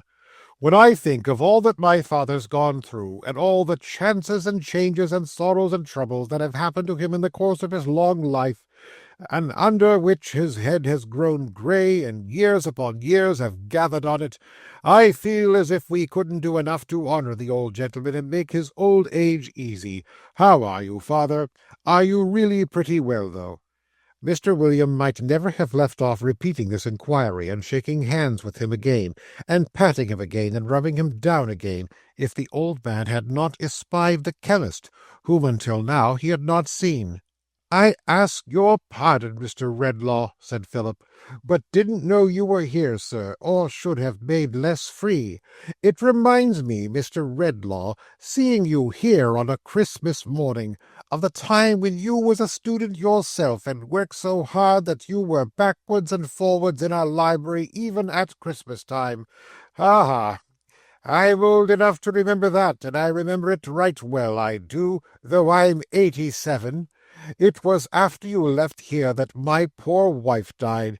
You remember my poor wife, Mr. Redlaw?" The chemist answered yes. "Yes," said the old man, "she was a dear creature. I recollect you came here one Christmas morning with a young lady. I ask your pardon, Mr. Redlaw, but I think it was a sister you were very much attached to." The chemist looked at him and shook his head. "I had a sister," he said vacantly. He knew no more. "One Christmas morning," pursued the old man, "that you came here with her, and it began to snow, and my wife invited the lady to walk in and sit by the fire that is always a-burning on Christmas Day in what used to be, before our 10 poor gentlemen commuted, our great dinner-hall. I was there, and I recollect as I was stirring up the blaze for the young lady to warm her pretty feet by, she read the scroll out loud that is underneath that picture. Lord, keep my memory green. She and my poor wife fell a-talking about it, and it's a strange thing to think of now that they both said, both being so unlike to die, that it was a good prayer, and that it was one they would put up very earnestly if they were called away young with reference to those who were dearest to them. My brother, says the young lady. My husband, says my poor wife. Lord, keep his memory of me green, and do not let me be forgotten. Tears more painful and more bitter than he had ever shed in all his life coursed down Redlaw's face. Philip, fully occupied in recalling his story, had not observed him until now, nor Milly's anxiety that he should not proceed. "Philip," said Redlaw, laying his hand upon his arm, "I am a stricken man, on whom the hand of Providence has fallen heavily, although deservedly. You speak to me, my friend, of what I cannot follow. My memory is gone." "Merciful power!" cried the old man. "I have lost my memory of sorrow, wrong, and trouble," said the chemist, "and with that I have lost all men would remember." To see old Philip's pity for him, to see him wheel his own great chair for him to rest in, and look down upon him with a solemn sense of his bereavement, was to know in some degrees how precious to old age such recollections are. The boy came running in, and ran to Milly. "Here's the man," he said, "in the other room. I don't want him." "What man does he mean?" asked Mr. William. "Hush," said Milly. Obedient to a sign from her, he and his old father softly withdrew. As they went out unnoticed, Redlaw beckoned to the boy to come to him. "I like the woman best," he answered, holding to her skirts. "You are right," said Redlaw, with a faint smile. "But you needn't fear to come to me. I am gentler than I was. Of all the world to you, poor child." The boy still held back at first, but yielding little by little to her urging, he consented to approach, and even to sit down at his feet. As Mr. Redlaw laid his hand upon the shoulder of the child, looking on him with compassion and a fellow-feeling, he put his other hand to Milly. She stooped down on that side of him, so that she could look into his face, and after silence said, "Mr. Redlaw, may I speak to you?" "Yes," he answered, fixing his eyes upon her. "Your voice and music are the same to me. May I ask you something? What you will. Do you remember what I said when I knocked at your door last night? About one who was your friend once, and who stood on the verge of destruction?" "Yes, I remember," he said with some hesitation. "Do you understand it?" He smoothed the boy's hair, looking at her fixedly the while, and shook his head. "This person," said Milly, in her clear soft voice, which her mild eyes, looking at him, made clearer and softer, "I found soon afterwards. I went back to the house, and with heaven's help traced him. I was not too soon. A very little, and I should have been too late." He took his hand from the boy, and laying it on the back of that hand of hers, whose timid and yet earnest touch addressed him no less appealingly than her voice and eyes, looked more intently on her. "He is the father of Mr. Edmund, the young gentleman we saw just now. His real name is Longford. You recollect the name?" "I recollect the name." "And the man?" "No, not the man." "Did he ever wrong me?" "Yes." "Ah, then it's hopeless, hopeless." He shook his head, and softly beat upon the hand he held, as though mutely asking her commiseration. "I did not go to Mr. Edmund last night," said Milly. "You will listen to me just the same as if you did remember all, to every syllable you say. Both because I did not know then that this was really his father, and because I was fearful of the effect of such intelligence upon him after his illness, if it should be. Since I have known who this person is, I have not gone either, but that is for another reason. He has long been separated from his wife and son, has been a stranger to his home almost from this son's infancy, I learned from him, and has abandoned and deserted what he should have held most dear. In all that time he has been falling from the state of a gentleman more and more, until—" She rose up hastily, and going out for a moment, returned, accompanied by the wreck that Redlaw had beheld last night. "Do you know me?" asked the chemist. "I should be glad," returned the other, "and that is an unwonted word for me to use, if I could answer no." The chemist looked at the man standing in self-abasement and degradation before him, and would have looked longer in an ineffectual struggle for enlightenment, but that Milly resumed her late position by his side and attracted his attentive gaze to her own face. "See how low he has sunk, how lost he is," she whispered, stretching out her arm towards him without looking from the chemist's face. "If you could remember all that is connected with him, do you not think it would move your pity to reflect that one you ever loved, do not let us mind how long ago, or in what belief that he has forfeited, should come to this?" "I hope it would," he answered. "I believe it would." His eyes wandered to the figure standing near the door, but came back speedily to her, on whom he gazed intently, as if he strove to learn some lesson from every tone of her voice and every beam of her eyes. "I have no learning, and you have much," said Milly. "I am not used to think, and you are always thinking.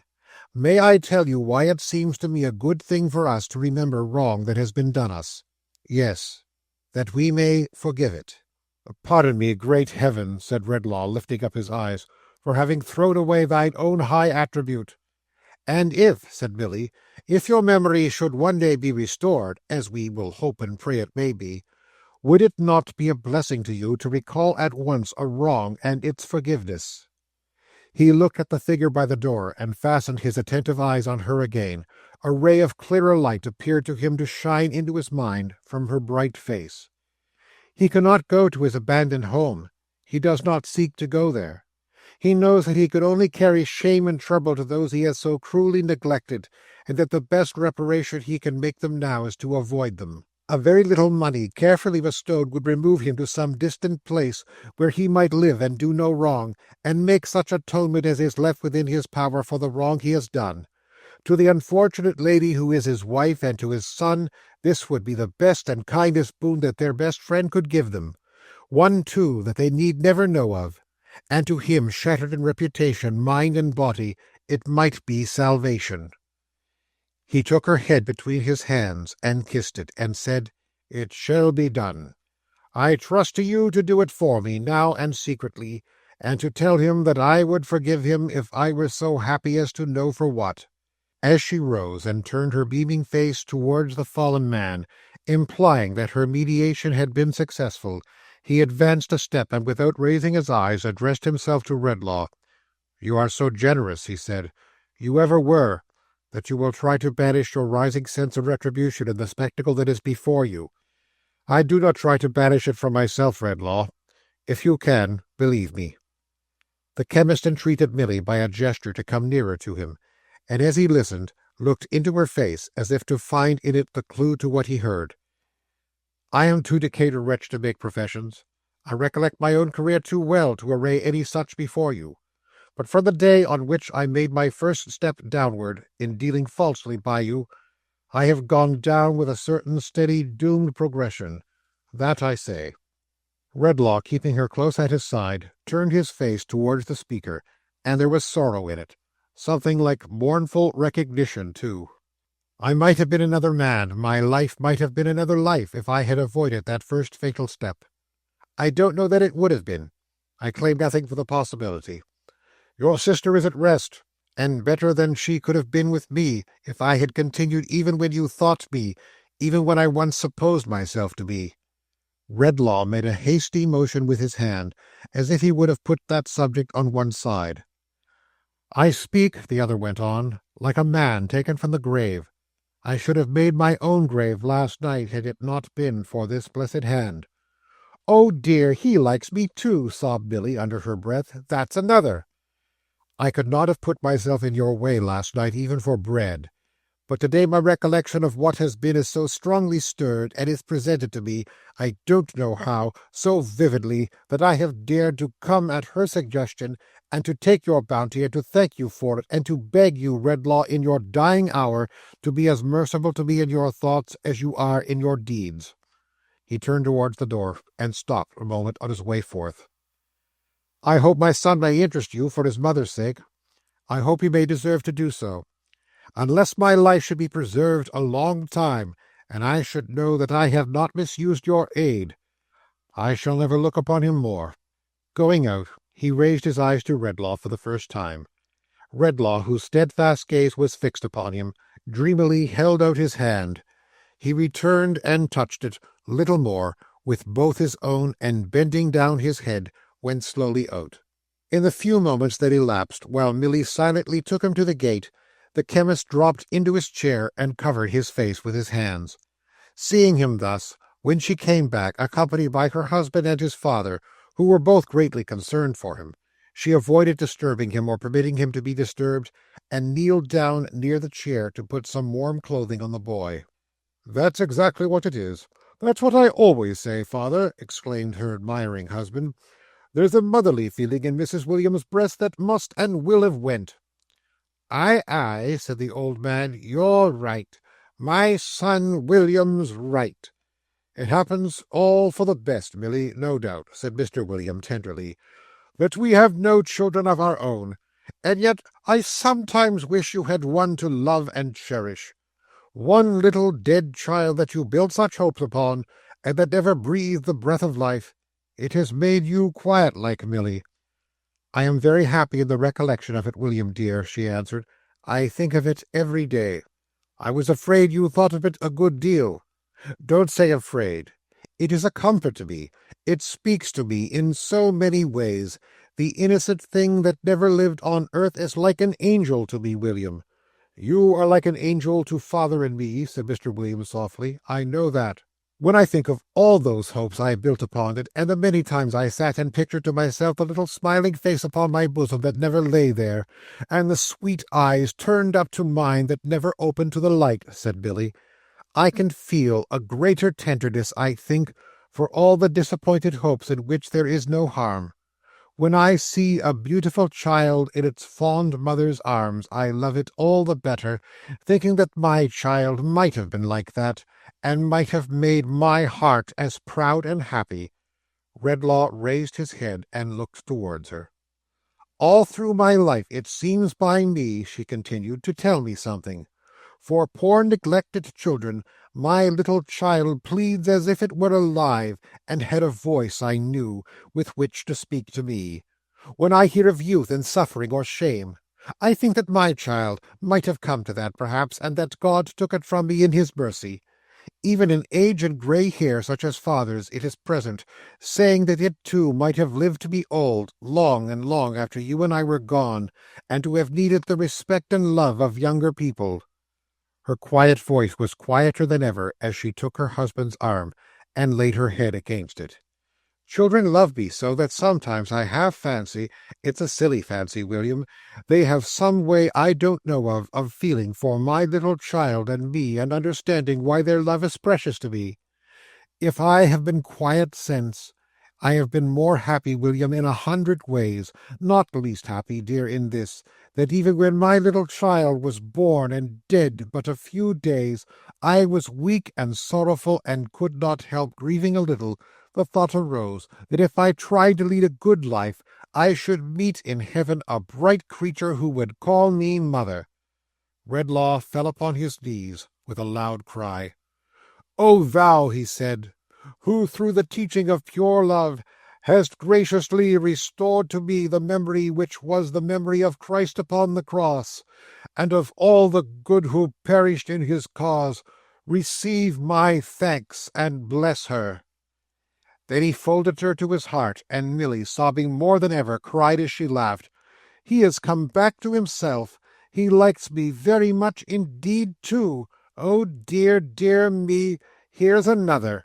Then the student entered, leading by the hand a lovely girl who was afraid to come, and Redlaw so changed towards him, seeing in him and his youthful choice the softened shadow of that chastening passage of his own life, to which, as to a shady tree, the dove so long imprisoned in his solitary ark might fly for rest and company, fell upon his neck, entreating them to be his children.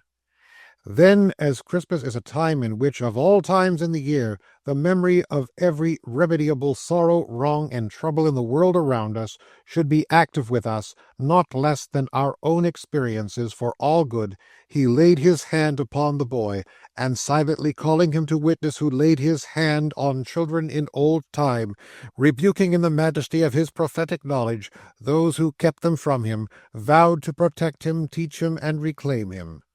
Then he gave his right hand cheerily to Philip, and said that they would that day hold a Christmas dinner in what used to be, before the 10 poor gentlemen commuted, their great dining hall, and that they would bid to it as many of the Swidger family, who his son had told him were so numerous that they might join hands and make a ring round England, as could be brought together on so short a notice.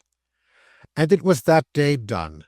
There were so many Swidgers there, grown up and children, that an attempt to state them in round numbers might engender doubts in the distrustful of the veracity of this history. Therefore the attempt shall not be made. But there they were, by dozens and scores, and there were good news and good hope there ready for them of George, who had been visited again by his father and brother, and by Milly, and again left in a quiet sleep. There present at the dinner, too, were the Tetterbys, including young Adolphus, who arrived in his prismatic comforter in good time for the beef. Johnny and the baby were too late, of course, and came in all on one side, the one exhausted, the other in a supposed state of double tooth, but that was customary and not alarming. It was sad to see the child who had no name or lineage watching the other children as they played, not knowing how to talk with them, or sport with them, and more strange to the ways of childhood than a rough dog. It was sad, though, in a different way, to see what an instinctive knowledge the youngest children there had of his being different from all the rest, and how they made timid approaches to him, with soft words and touches, and with little presents, that he might not be unhappy. But he kept by Milly and began to love her. That was another, as she said. And as they all liked her dearly, they were glad of that, and when they saw him peeping at them from behind her chair, they were pleased that he was so close to it. All this, the chemist, sitting with the student and his bride that was to be, Philip and the rest, saw. Some people have said since that he only thought what has been herein set down, others that he read it in the fire one winter night about the twilight time, others that the ghost was but the representation of his gloomy thoughts, and Milly the embodiment of his better wisdom. I say nothing, except this, that as they were assembled in the old hall, by no other light than that of a great fire, having dined early, the shadows once more stole out of their hiding-places, and danced about the room, showing the children marvelous shapes and faces on the walls, and gradually changing what was real and familiar there to what was wild and magical. But that there was one thing in the hall to which the eyes of Redlaw and of Milly and her husband and of the old man and of the student and his bride that was to be were often turned, which the shadows did not obscure or change. Deepened in its gravity by the firelight, and gazing from the darkness of the panelled wall like life, the sedate face in the portrait, with the beard and ruff, looked down at them from under its verdant wreath of holly, as they looked up at it, and clear and plain below, as if a voice had uttered them, were the words, "Lord, keep my memory green." End of The Haunted Man and the Ghost Bargain. End of Dickens' Christmas Books.